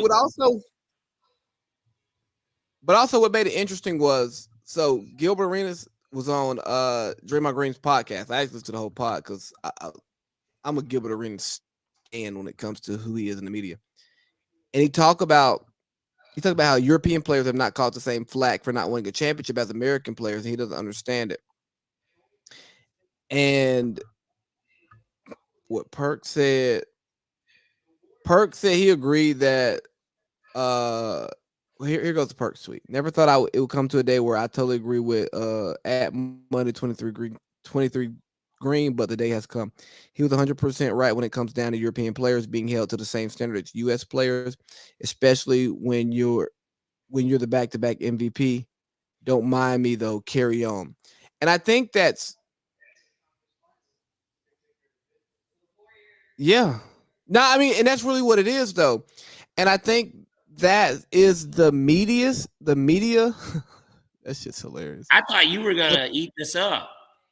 No, bro, I love it right now because I'm about to go in on it because I think But this is literally why I white. posted it. I knew that this would come up today. Trae Young Oh, versus. so you know me. You know me, huh? Nigga, I know how you think about that specifically because Luka Doncic and like Jokic are like your, public enemy number one, bro. Like that. Bro, they're not my public enemy number one. They're in my top 10. They're my Luka Doncic leads the NBA in scoring, and Jokic is the leading MVP contender. And like you don't think that these guys can win a championship, and I bet one of them does, at least before their career is done as the best player on their team. I bet that one of them gets it done. If their game changes, but I think that as currently, Luka's a little look yesterday, and I'm gonna let you get to what you were getting to. Yesterday, Luka and Kyrie both scored 40 and they won. Now they almost blew a lead, but they did win the game and they both scored 40. So it goes to show that shit could coexist with Luka. Joker, like he doesn't even have to it ain't like Joker's averaging 30. Like he plays a team-friendly type scheme. It's just he has no. This is what people look. You call him superstar Jamal Murray. That nigga don't play. Do people realize he doesn't play with all-stars? That neither of them have made nobody on his team is an all-star. Like, does everybody realize that? I'm just curious. You know I do. I'm just saying. So why is he not the MVP if he's putting up these numbers without all-stars on his team? And especially this year, of course, that's why he's going to win again. Like, they're healthy. The last 2 years, they ain't been healthy, and he's been putting up these numbers. And they still are making the playoffs. They're still winning a lot of games. But now this year, they're the number one seed because they're healthy. Like, I'm just saying, I don't know. The last time somebody won back-to-back MVPs, they won the NBA Finals. Yeah, because they were the year after they won back-to-back, which he's going to win it again this year. But the last time another person that's a international player won back-to-back MVPs, he didn't win MVP the year he won the NBA Finals, but they won the NBA Finals, and he won Finals MVP, which was even better. Do you know who I'm talking about?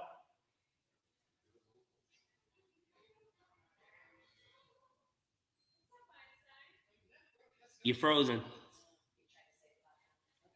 Did you answer? Yeah, I know. My back. I said Giannis. Yeah, Giannis did it. So I'm just saying. And I'm about. You realize? Hold on. No. I've let you talk. I'm gonna cut your mic. I've let you talk long enough. It's not that serious. Nah, fuck that, because you doing all this this Euro sympathizing. I love Europe, but no, I'm just simply saying, why are we acting like these dudes aren't doing what they do? Here's the thing. Why do we think it's a media bait? Is it because they're white? What the fuck? Yes, No, man. yes, No, they're ballers. yes. Bro. They're like ballers. I They're just I ballers. They just don't happen to be like Giannis isn't white. I am not saying no, I'm not saying that they're deserve to be in the conversation. I'm not even saying that they don't deserve the accolades that they're receiving. I'm not saying that at all. Okay. What are you saying?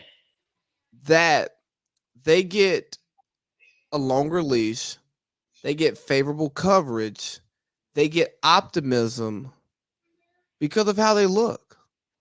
I listen to Bill Simmons' podcast, damn near every podcast he puts out. He is an all-star voter. He's one of the Okay. more influential people in basketball media today. Okay. And when he talks about players that he likes, Bill Simmons has also lost his fastball. I'm gonna leave that at that. As a well, yes, personal, he lost and his I'm just a fastball big and his fan of changeup. Jimmy Grantland and just his writing. I mean, I grew up on it, so like, Yeah, I'm sure yeah. you Look, did too, but, like, I'm just saying he's lost his hey, look. fastball as a person. Let me get an ISO for 5 minutes. Let me get a 5-minute ISO. Go ahead. Well, I'm gonna shut the fuck up. Go. Anytime Bill Simmons talks about a team looking for a player to get over the hump, it's always a scrappy white guy. When I'll listen to him pray. I will listen to him praise Luka for what he's doing, but I listen to him shit on James. No. I listen to him shit on James Harden in Houston for doing the same damn thing. Did he do the same thing? Dominate the ball, win a bunch of games, get to the Western Conference Finals? Yes. James Harden won more games. I listen. I listen to him talk about. Yeah, I thought that Julius Randle contract was like an albatross. Like last year, I'm like, nigga was an all-star 2 years ago. He got him to the 4th seed. Okay, last year was a bad year. He's an all-star this year. They're a playoff team. Huh? I'm stuck on your last point. Who did Harden do that shit with? He went to the West Finals with Did he go with Dwight? Did they go to 2? I know he went to one with CB3. So who did he go? Did he go to enough? Did they go to one with Dwight? Let me look it up. I think so in 2015 when they had the big comeback. I'm almost certain that they did, and then they lost to 5. I'm just saying he did it with 2 dudes. CB, first of all, and you agree with this, Dwight Howard should be on the All 75 team. So like, I asked for 5 minutes. I asked for a 5-minute ISO. Players. I asked for a 5-minute ISO before Kyrie. I asked for a 5-minute ISO. I can't stand by and listen to certain stuff. I asked for a 5-minute ISO because I am tired of because there's no more American white players that play basketball the quote unquote right way. Because that's another thing. That's another thing. You fall in love with these Euros because a lot of the members of the media they look like these people, so they identify with those people. And they want to see them be great. They do have one though. Excuse me. They do have one. Who? You're wearing her shirt, bro. That is who it is. Well, them motherfuckers don't care about the WNBA. It's the same company. Stop fucking with me. She a dog. She is a dog. She's a no, she is. I love, bro. Yeah, no, Kelsey Plum's a dog. That is the Great White Hope. The American Great White Hope. She's the American Great White Hope because I'm telling you, you journalists, I'm telling you, hey, I need my 5 minutes. Let me get my 5 minutes. Let me do this right now. Yeah, I'm gonna shut the fuck up. I'm watching the timer. Go. The media, the white media is more drawn to these European players because they identify with them. I get that. We all have our biases. We all have our slants. If you look back at the AI era and how that's not the way you're supposed to play basketball because it's flashy, it's this and that, it's inefficient. He doesn't pass and cut and screen away and do what the coach says. He'd be like, hey, nah, fuck that. I'm fine. I'm gonna go be fine. And y'all get in line. Media pushes back on that. Oh, he's a bad boy. Oh, he's this, he's that. Who gives a fuck? The nigga was good. And what we're seeing, and Gilbert Arenas talked about, is like the media is clamoring to these European players, and they give them a much longer leash than they give the American players. If you like their style of play better, that's fine. I'm okay with that. But there was a report that I read where Jason Tatum is under more pressure to win a championship than Nikola Jokic, but Nikola Jokic is older than Jason Tatum and hasn't sniffed the finals. How? And he's not and Jason Tatum's not an MVP. Nikola Jokic is a two-time back-to-back MVP. How the fuck is Jason Tatum under more pressure than Nikola Jokic? He's the MVP. Hold on, y'all say Luka is the chosen one. He's the next coming, and I don't know. His best teammate got better when he left him. His second best teammate, the unicorn, Porzingis, got better when he left him. And oh shit, he's with Kyrie now, and them niggas struggling to find wins. Maybe Luka's the problem. Jokic, he's about to be 3-time in a row MVP. You know who's the last person to win the MVP 3 years in a row? Larry Bird. Hey, dog. I'm not calling anybody racist. I'm not accusing anybody of being a racist at all. But I think we all have biases. I think that the reason why Austin Reeves is a household name, and Alex Caruso is a household name, and we just learned Jared Vanderbilt's name last week. Parlay Pete, you got it. Thank you. This is all I wanted to say. I'm going to address one of the first things you said about the Tatum Jokic thing and why there's more pressure on Tatum. There's more pressure on Tatum because, A, their team has had more success prior to even fuck him winning MVP. Their teams had more prior success. And I mean that literally and historically.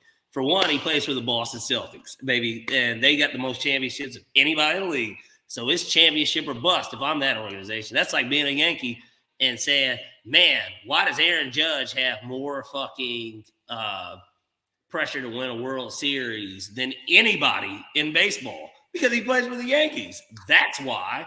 So, yeah, he's got more pressure. He plays for the Celtics. And they just so happen to have been they've been wildly successful. Is that to his fault? No.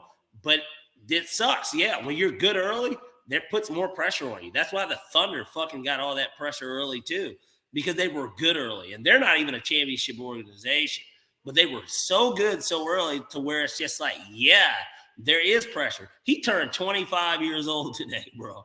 And like, yeah, the pressure is on for him to win because he's going to be there and this is going to be his legacy and he plays for the Boston Celtics. So, yeah, if he don't get a chip, hell yeah, there's more pressure on him. Not because he doesn't have the individual accolade of an MVP. Jokic plays for the Denver Nuggets. Have the Denver Nuggets ever won a fucking title? I don't fucking think so. So have they been to one? I don't think they've ever been to one. They might as well be the Atlanta Hawks of the West, as far as I'm concerned. Good players. Alex English is Dominique Wilkins, and Dominique Wilkins is maybe a little bit more of a famous version of Alex English because Alex English was a really good player. I didn't watch him, but statistically and everything I know about him, I had one of his jerseys. Everybody had one. Maybe if you ever had an old school Denver Nuggets jersey as a kid, you always had that rainbow one. It was the Alex English jersey. So I know who he is because he's like a 10-time All-Star. You know, first team All-NBA like 3 times. Like, he was a good player and he played in Denver because Denver's not a fucking championship city for basketball. So that answers the first one. Second one, you said something about 3 straight MVPs. The last person to do it was Larry Bird. Well, yeah, he played for the fucking Boston Celtics. And we talked about Ben Simmons, of all people, a Boston person. Literally this white dude that is like a Boston person. Of course he feels this way. He grew up on it. He watched it. And that shit was a little bit more realer. It would be one thing if Kevin McHale was an overrated ass player, which maybe to a degree he was, because did he make the 75 team? Do you remember? I don't remember seeing Kevin McHale on the 75 team. Maybe he was. We've got to look it up. I don't remember seeing him on that stage. He didn't fucking make that team as far as I'm concerned. I don't know if he did or didn't. But point being, yeah, a guy like Kevin McHale got more bones for being a tough white guy that was a very good player than skill-wise. He didn't make it, correct? He did Because not. Kevin McHale, and he's an influential person in basketball. He's been a coach and a GM. He gave the Kevin Boston McHale Celtics championship by making a deal with his boy Danny Ainge. Kevin McHale got some of the best footwork I've seen in my life. I'm just saying. No, I'm not saying I'm not trying to downplay him as a player. I'm just saying he didn't make the 75 team, right? Well, what about Robert Parrish? Did Robert Parrish make? He's black. I'm going into the second part of what I'm saying is the white part. I don't think that I think these are just bad boys, bro. Like I think that they just bad. Like these are some different fucking white dudes, bro. Like in the league, like they are a step above. It started with a guy like Tony Kukoc or Vitas Sabonis at the end of his career. It starts with those guys, and then it translates to Dirk Nowitzki. Like, you know what I mean? Where Dirk is certainly for, I think all of basketball, but definitely our era because we grew up watching the greatest European player ever. Steve Nash, one of the best white players ever too, but he's Canadian. So like, you know, he's not European, but he's like white. Like he's not from the United States, but he's a white boy. And they played on the same team. I was watching Shark Tank. He won 2 in a row too, didn't he? He did, but let me tell you, but the difference between he didn't deserve his. He literally didn't deserve his, and we know this. Well, why do you think he got him? 16 points a game and 9 assists and a steal and a half deserves to win MVP. Yeah, why do you think he won them? Well, the Suns did win a lot of games, and D'Antoni basically brought in this era of basketball. For what it's worth, he's like kind of the I don't want to call him the lab rat, but like he's kind of like the first person to really run today's league in a sense. It didn't lead to championships. That's why D'Antoni's not a coach. He's not a coach. His legacy is what it is. Like we know how good Steve Nash is, but everybody would always say that Dirk's a better player than Steve Nash. And Mark Cuban, this is on record for him. He said the worst decision he ever made was not offering Steve Nash the contract that he wanted to keep him in Dallas. I think that they would have won one if Steve Nash is as good.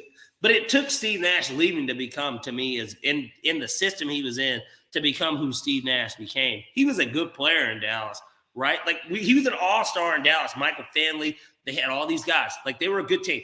But all I'm saying is this, when it comes to the white player aspect of it, I don't think that it really has, maybe for white viewers it does. I think Jokic is a bad motherfucker, bro. Like I think that he's a combination of centers that we've never, like of center games in one that we've never seen in one person. And I think that Luka is, as much as nobody wants to believe it, he's a less explosive, better fundamental player as early as he is in his career than LeBron. That's who he reminds me of from that perspective. He's not as explosive. He's not as Screw you guys, I'm going home. Okay, that's it. Screw you guys, I'm going home. Suggested, do they not? He's done more in his first 5 years than LeBron did. No, LeBron went to the finals by the year 5. But like outside of that, he went to the West Finals or whatever, I guess. But point being, I'm just saying, I'm not comparing him, but he's the only person that most people see that are like, oh, he could, if there's somebody that's on track to break the record, it's him. So I'm just saying, he's a less athletic European version of LeBron. Like, I wouldn't be surprised that by the end of his career, people call him Euro-Bron. He's a less athletic European version of Houston James Harden. Stop it. LeBron was never a great defender either. He wasn't. He's athletic. So, like, yes, he would have highlight reel blocks. LeBron was never really that good of a defender. He wasn't. Like, I'm talking from my eyes. He was never that good of a defender. Let me see. How many first-team all defensive teams has LeBron? I like this. He was never as committed to defense as your favorite player was. Yeah, and that's what makes Kobe why I feel the way I feel about Kobe. But, like, I purposely did not say his name for a reason. Well, I said it. Man, Okay, he's a 5-time all-defensive player, and he made them all literally the year before he went to Miami up until the year he left Miami. So essentially what many consider peak LeBron. Like what we could really honestly on paper, MVPs, championship, that's peak LeBron. The Miami era LeBron is peak LeBron. As good as he is today, here's the thing. Because we're about to get out of basketball. I don't want this to seem like I don't think the Euros are good. The white Euros are good. I think they're good. I think they're great basketball players. Because loud voices in the basketball media are rooting for them. It's the same way where Tom Brady doesn't get criticized this past year for not sitting in the pocket and taking hits because he's Tom Brady. We all have our biases. Hey, I will always prefer the game of an athletic swingman over Nikola Jokic. I will always prefer that. Okay. But I don't want that. I don't want people to think that my preference is the only thing that drives my analysis. But my preferences do affect my analysis. Agreed. It's the same with me. I don't think that that's what drives mine. I think it's just like you. Look, I mean, not only and hold on, real quick. And honestly, I just believe this, that the way that basketball changed into a individual game, Nikola Jokic is getting praised right now because he's averaging a triple-double.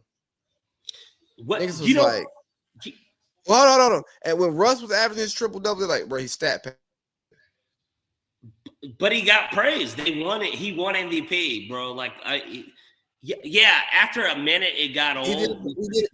He was in Oklahoma City, and like they were literally, I guess, has Denver been first round exits? I know they got swept by the Suns. Maybe They were losing in like the second round. They lost. So when they lost to the Suns and when they got swept, and the guy was like 4, that guy, he became like kind of a meme for a little bit.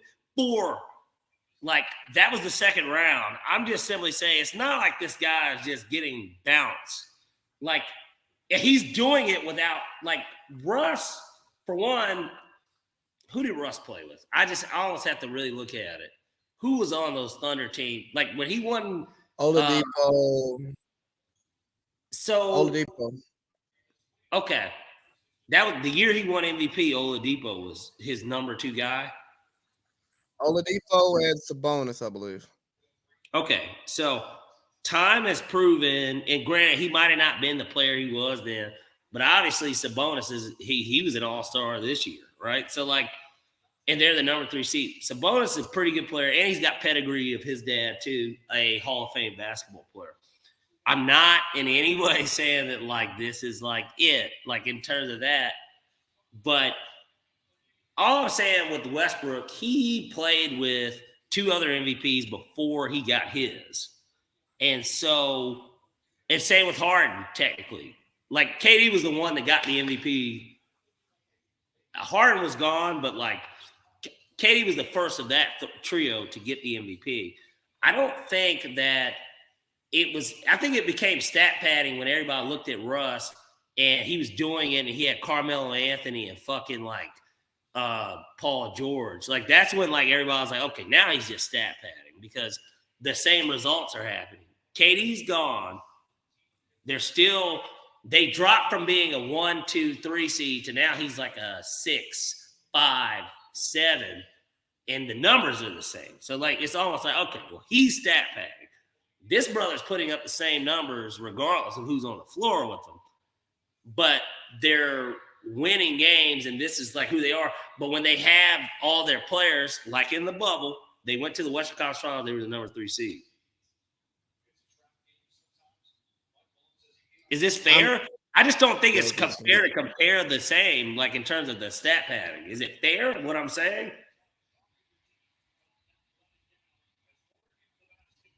Sure. Is it? We're not. And Nah, wherever Russ has went, my thing wait, real quick. When Russ went to Washington and when he went to Houston, in Houston with James Harden, he averaged like, people don't even realize this during that bubble year, bruh. That nigga was averaging like 27, 8, and 8. Like Russ was averaging that. Like, look it up.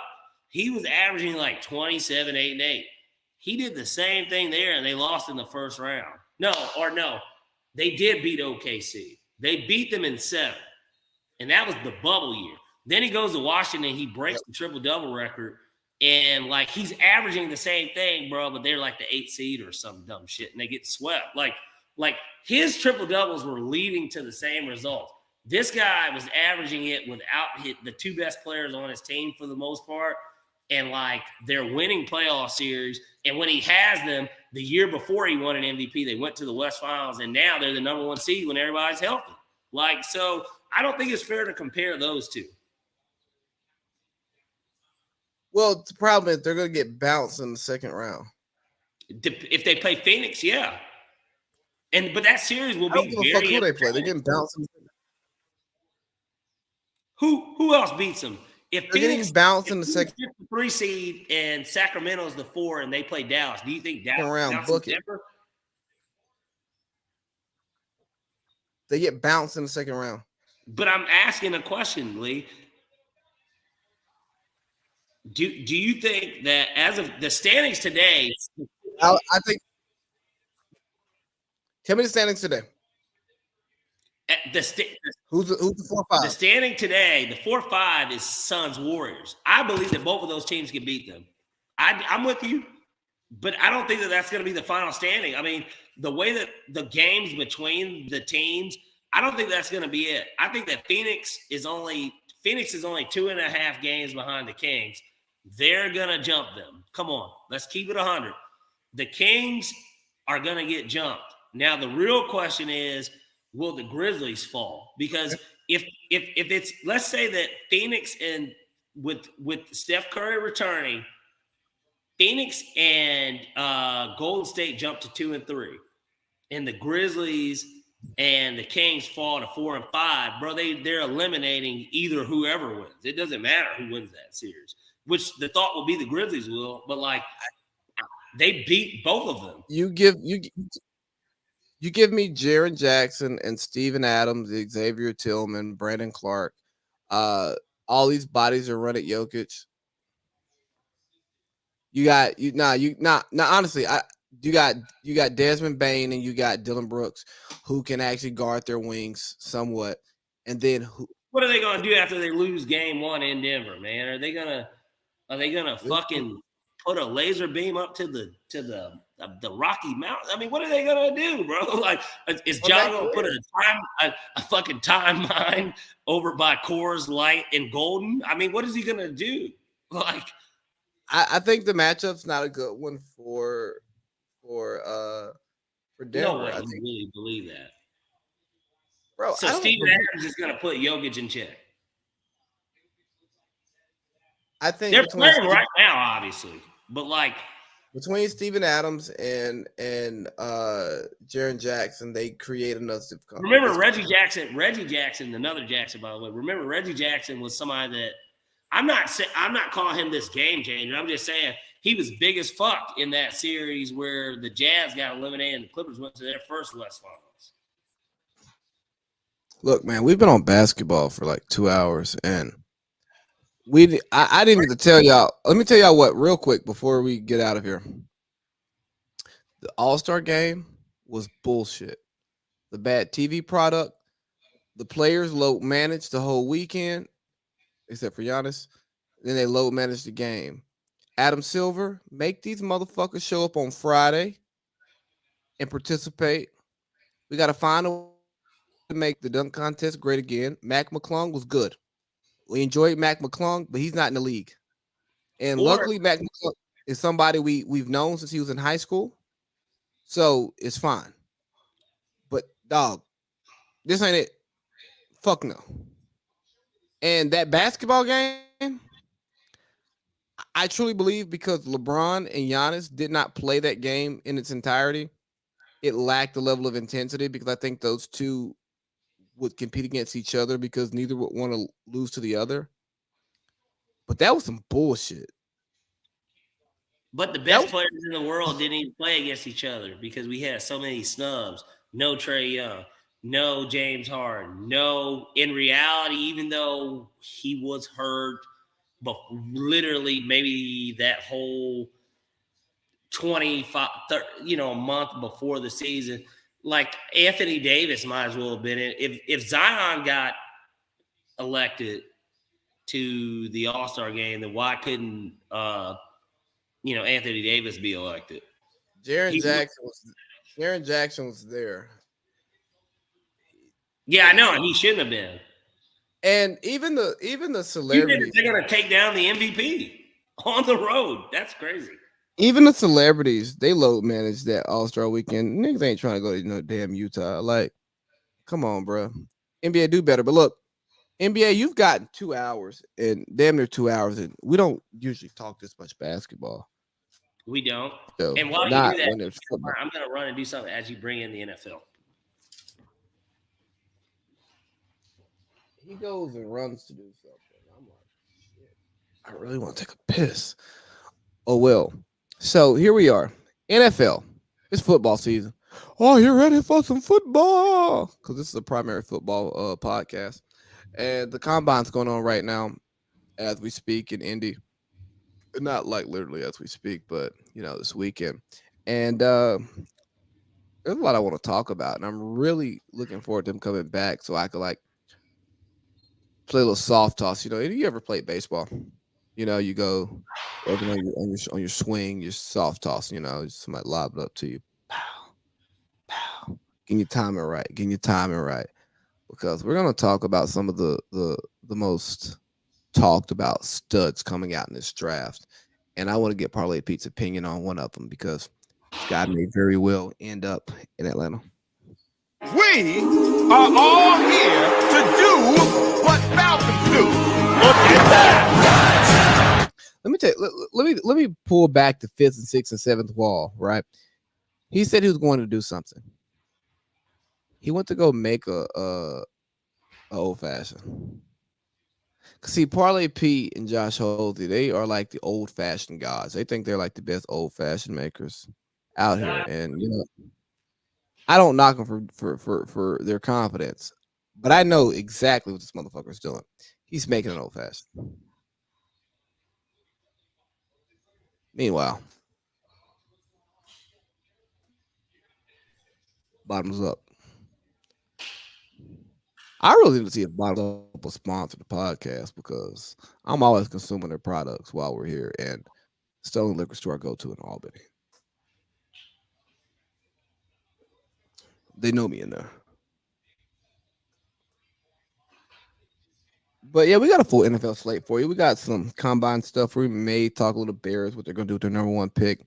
Some Will Levis, some Russ and Pete, Jalen Carter. These team grades that came out. That wasn't true, by the way. Chaos in Baltimore. And CJ Stroud having the wrong role models. Well, first of all, I went to charge my phone and to grab one of my other folks. And I've got a cold beer here. That's what I have. Okay. I need what kind of beer you drinking? That's not Coors Light you're drinking. Ooh, Imperial Hopsecutioner. Yeah. Well, I'm a hop guy. I it's in my DNA, I guess, being from here. But I'll tell you the one nice thing about the wife coming here is she's a Sweetwater gal. She really? loves Sweetwater. Yeah, bro, she loves Sweetwater. Now, I know that Sweetwater, you guys didn't have it there, did you? Huh? Sweetwater. No. She didn't get Sweetwater until she came here for the first time. First beer I gave her when she came to Georgia was a Sweetwater 420. And she approved. Yeah, and then their hazy came out because she loves hazy IPAs. Sweetwater Hazy is her favorite hazy IPA. Okay. I mean, it's one of the best ones I've had too. But we're on the NFL. It's off season. We got a lot going on, and it's the combine. And I got a question about a prospect for you. Talk to me about Will Levis. I was listening to Colin Cowherd, and some would say he's a hot take artist. I just think he's someone who tries to get creative with his conversation. And he talked about why Will Levis will work. Part of it is because he played in the SEC at a non-football power. You know, he had to overcome a lot. When he lost his NFL receiver, he got a lot worse, which makes sense. He has an Ivy League mom and an Ivy League grandfather, so he can think the game. He went to Penn State and then he had to transfer. So, you know, he's somebody who is committed to playing and showing off his talent, but he also is going through some adversity. So he thinks Will Levis is going to work. I think that ultimately any quarterback, it always comes down to the system and the position that they get put into as soon as they come into the league.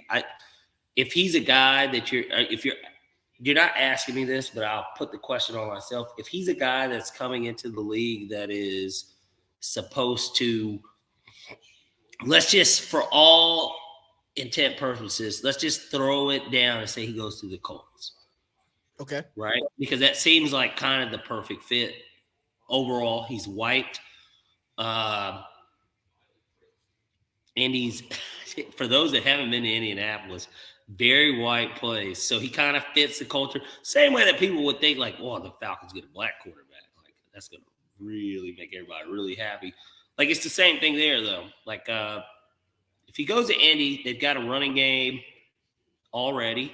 Offensive line that at least prior to this year looked good.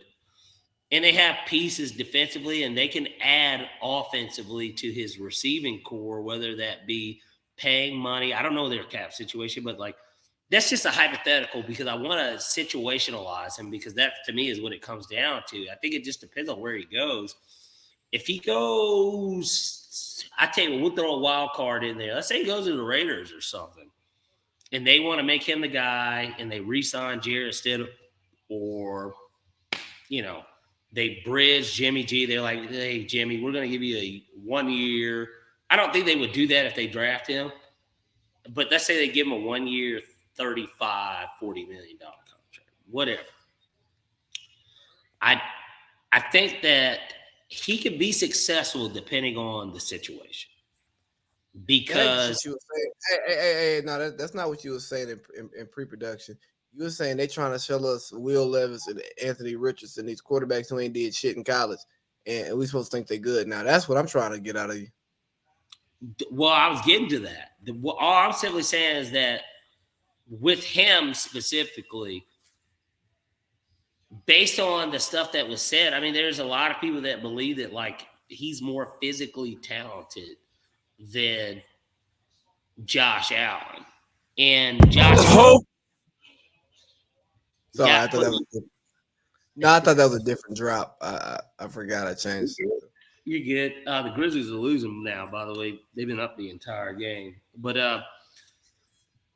my point is that, yes. Only because you asked about him specifically. You weren't asked about the quarterbacks in general. I do believe that these are two guys that they're throwing down our throats because they physically seem to have all the tools. Everybody looks at somebody like Anthony Richardson, like 6'4", strong arm, can run, all this other stuff. But when you look at the fucking box score, and box scores don't mean everything. And I think that Matt Campbell said everything that had to be said about that when it comes to the combine. He's like, man, we look at film. We don't look at what their measurables, all this other stuff. He said, man, I'm looking at film. And this coming from a former NFL player himself. That nigga said, I ain't trying to watch, bro. I'm trying to watch them run around in pads, bro. If you ain't doing it in pads, yeah. What does it mean? Yeah. What does it mean? I mean, Usain Bolt could look like the best running back in the NFL if you give him a wide open hole because he's the fastest nigga on earth, right? Yeah. But what is he going to do when that 262-pound linebacker is sitting in front of him, or that D tackle's got his ankle? Is he going to break it? Like, what's he going to do? What's his instinct when he sees the defender? Is he going to go right, left? Is he going to juke back? I mean, what's he going to do? Like, I like situational football myself. Like, you have to be put in the situation.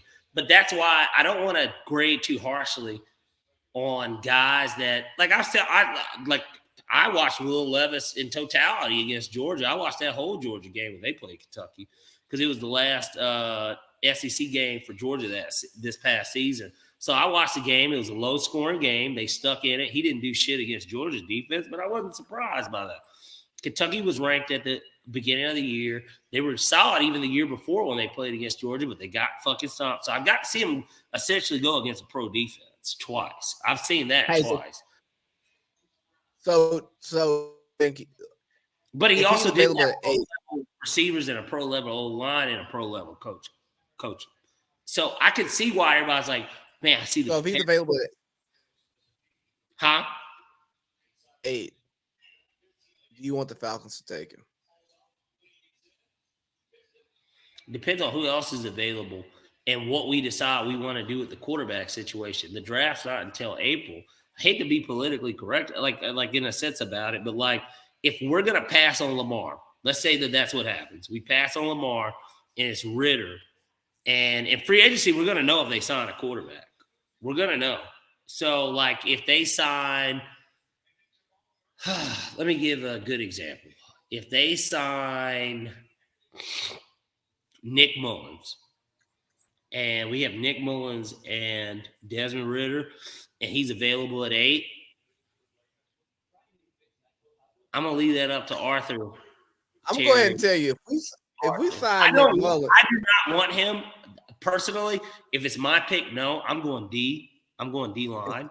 But if we sign Nick Mullins, hold on. If we sign Nick Mullins. I'm just saying if that's the type of guy You're fired.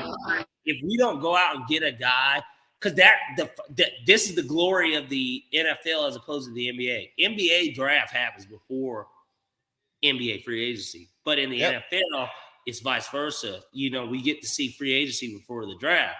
So free agency is going to tell us everything we want to know about what they're going to do. Because for the most part, even if they got Lamar, the thought would be it would happen before the draft, but they could also swing that trade on the draft day because he's going to get tagged. So that will always leave that door open. But if they sign somebody else, that's going to tell us exactly what direction they're going in.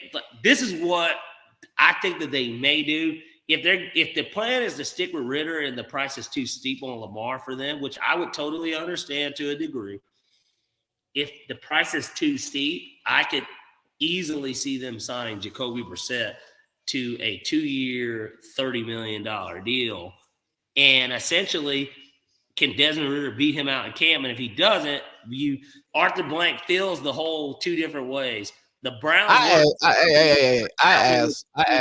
But he's a black quarterback. He's big. He's mobile. He comes from the Belichick thing. He's not terrible. And we could maybe even win the division with him in reality, the way that it's. I just want to know if you want Will Levis. No, I don't. But would I just No. Stay. I don't want him, to answer your question. Do you want Bryce Young? Yes or no? I think it just it depends. No. If I am saying over our current situation, yes. Do you want CJ Stroud? Over our current situation, yes. Anthony Richardson? No.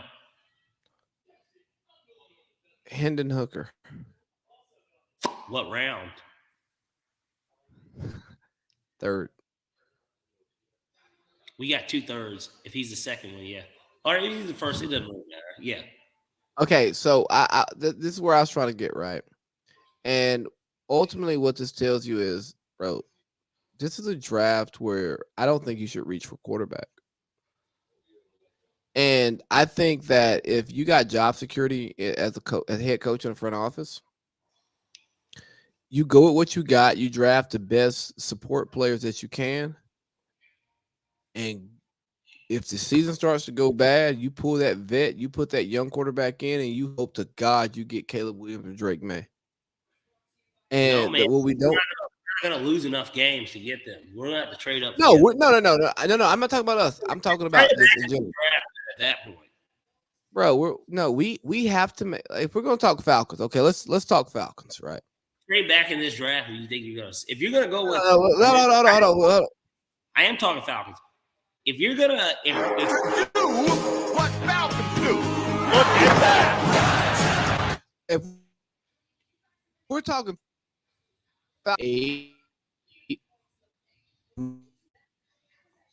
you break it up.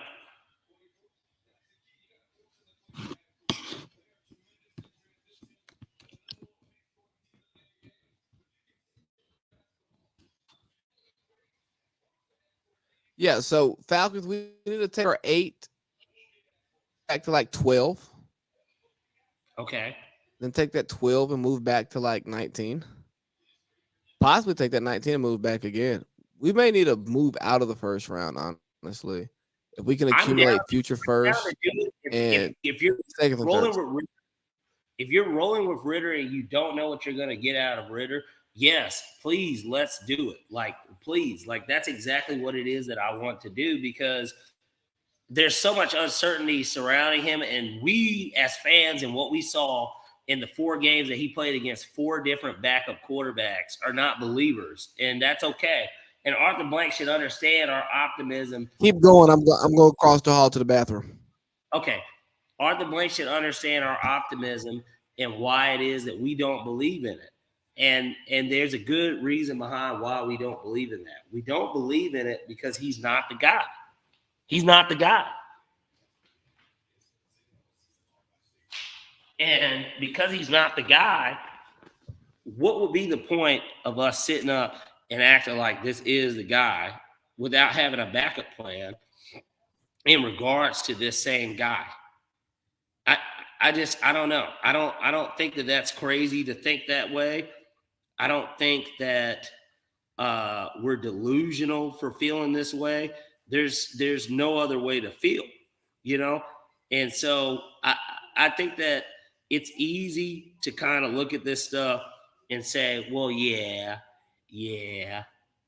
or whatever. But at the same time, you know, is this really our guy? And I'm not of the belief that he is, and that's why there's even conversations about it, because they would quiet it if it wasn't. But that isn't the case. That's not the case. That's why nobody is sitting up acting like, yeah, this is our guy, like type shit, because he's not the fucking guy. He's not the fucking guy. You know? And so I was just pretty much explaining just in general, while you took that brief intermission there, of how at the end of the day, we wouldn't be talking about this stuff if we felt comfortable with Desmond Ritter, because if we did, there wouldn't be any talk surrounding the Falcons quarterback situation. It would be firm. Let me tell you, a team, for instance, that it isn't even like firm on, I don't hear anyone talking about the Commanders in their quarterback situation. And they cut Carson Wentz, they have Taylor Heineke, and they have Sam Howell. And like nobody is linking them to quarterbacks. You know why? Maybe they do sign, maybe they signed Jacoby Brissett. But like my point is that like nobody's sitting up saying, oh yeah, they're for sure in the Lamar hunt or some shit. And he don't even have to move from wherever he's living more than likely to play there. Like nobody's talking about it because they seem set in stone on what it is that they want at quarterback. We are not. Like I have not heard anyone 100%. Arthur Smith, Terry Fontenot, Arthur Blank. Nobody is fully – Rich McKay. Nobody is fully committed to Ritter. So my point is that we're clearly very interested in getting another quarterback that isn't getting here via free agency in reality. Either us drafting one or trading up to draft one or trading for one. That is clearly what business that we're in. And as I told you in pre-production, which will kind of fully, I know we started off with Will Levis, but which will fully get into Falcons first here. Arthur Blank's 82 years old, man. He's 82. This man wants to see a Super Bowl before he dies for the team that he bought, before it goes to the Arthur Blank Foundation. And what's the fastest way to do that? Well, Desmond Ridder doesn't appear to be the diamond in the rough, because within those 4 games, we would have said, oh, yeah, he's a diamond in the rough. Nobody took away that. Lamar Jackson's an MVP. He's black. And at worst case on his end, he's like, well, at least we sold a bunch of fucking tickets. And I sold a bunch of fucking jerseys. And we were competitive and we were on TV. That is, and we will make the playoffs with him. The thought would be, we're going to make at least, and we'll be a playoff team. We will be marketable. Everything else is uncertainty. We could, unless we trade up for one and do what we did to get Vic, and we get Bryce Young, or maybe we trade up to 3 or 4 and we get Stroud. I don't think that there's some lock out of this. There's not. Yeah, you probably lost me, but no, there's not a quarterback that's worth us moving for. We can't move up for a quarterback. We're at 8. We need to sit at 8. But how much does it? 4 and we took. How much draft capital does it cost to move up? Is my point. Because if you're going to trade 3 firsts, which I doubt you are, if you trade 2 firsts, if you trade your first that year and your first next year, and your second next year and your third this year to move up to 1, does that bother you? What are the different trade scenarios to move up versus trading for Lamar? Because I want to know which one's cheaper. Because we know which one monetarily and cap-wise is cheaper. It's trading up. But it's just a matter of what is their belief in Ridder. And this falls on low-key. If I'm Arthur Blank, this falls on Arthur Smith, in a sense of you should have been starting that boy, so we could have a bigger sample size. We were pretty much out of the playoffs already. We had no way of really knowing how good he is.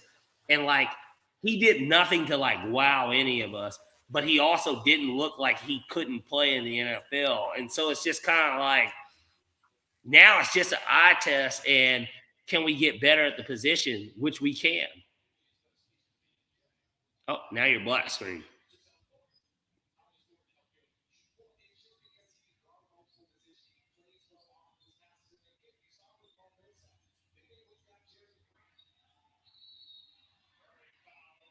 Yeah, I just got kicked out. I don't know what the hell just happened.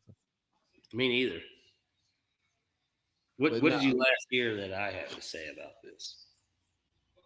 You were just explaining how you were gonna hold Arthur Smith. What is the capital cost to get Lamar and versus moving up? Whichever one is less capitalized, if you don't believe in Ridder, is what you need to do. If my thing is, up I don't for Lamar, then move up to 1 because there's a cheaper quarterback contract. I don't think you should move up. I think you should if you believe in the quarterback. Bro, you can't. People forget Patrick Mahomes. You're breaking up again, but people forget that Patrick Mahomes they traded up to that spot to draft him even at 10 or 11. I forgot to pick, but the Chiefs traded up to get him. Trade up if you believe in the quarterback. But I have to leave that up to the scouts and to our GM and our coach. I don't know. So, trade up if you believe that is the dude. But, if it isn't, if you're not really that sold, and you're man, it really, I don't feel like it's a huge difference with Ridder, then now what is the Lamar ask? Because we know what he is. So, what does he ask? What outside of having to pay him, what is the capital to get him? That's how they need to look at this. I don't want to waste another season, and I feel like that is the direction that they're trending towards. Except I really do believe that Arthur Blank is going to veto anyone that he hired to do. And I know that's super duper Jerry Jones-ish, but like I believe that if Arthur wants him, he will get him because he's the one that did what he did last year to where Matt was gone. Because Matt, granted, I'm glad we got a pick out of it. Matt should have probably just been the quarterback this year, and Ritter was under him, and then we did it that way. In reality, they could have still drafted Ritter third, and he sat the entire year, and we went 7-10 again with Matt. Maybe, and actually, this is the funny part with Matt Ryan. Maybe we won the division. What we don't know. Our O-line was better, and our run game was better. Maybe Marcus Mariota was a part of why it was, in a sense, because he had mobility. But there's no way Marcus Mariota wasn't a better passer than Matt Ryan. Even Matt Ryan on the doorsteps of the end of his career is a better passer than Mariota. That, but I don't.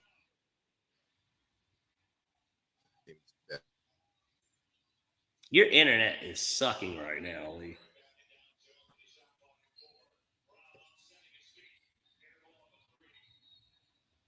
Like you're frozen.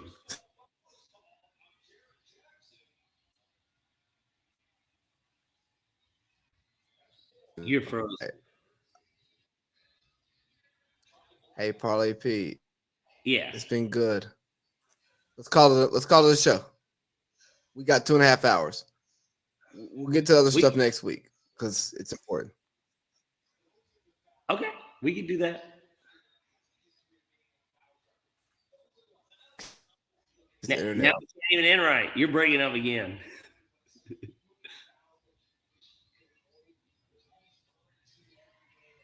Okay, here. We'll end the show because you're frozen on my end. Oh, now you're back. Hey,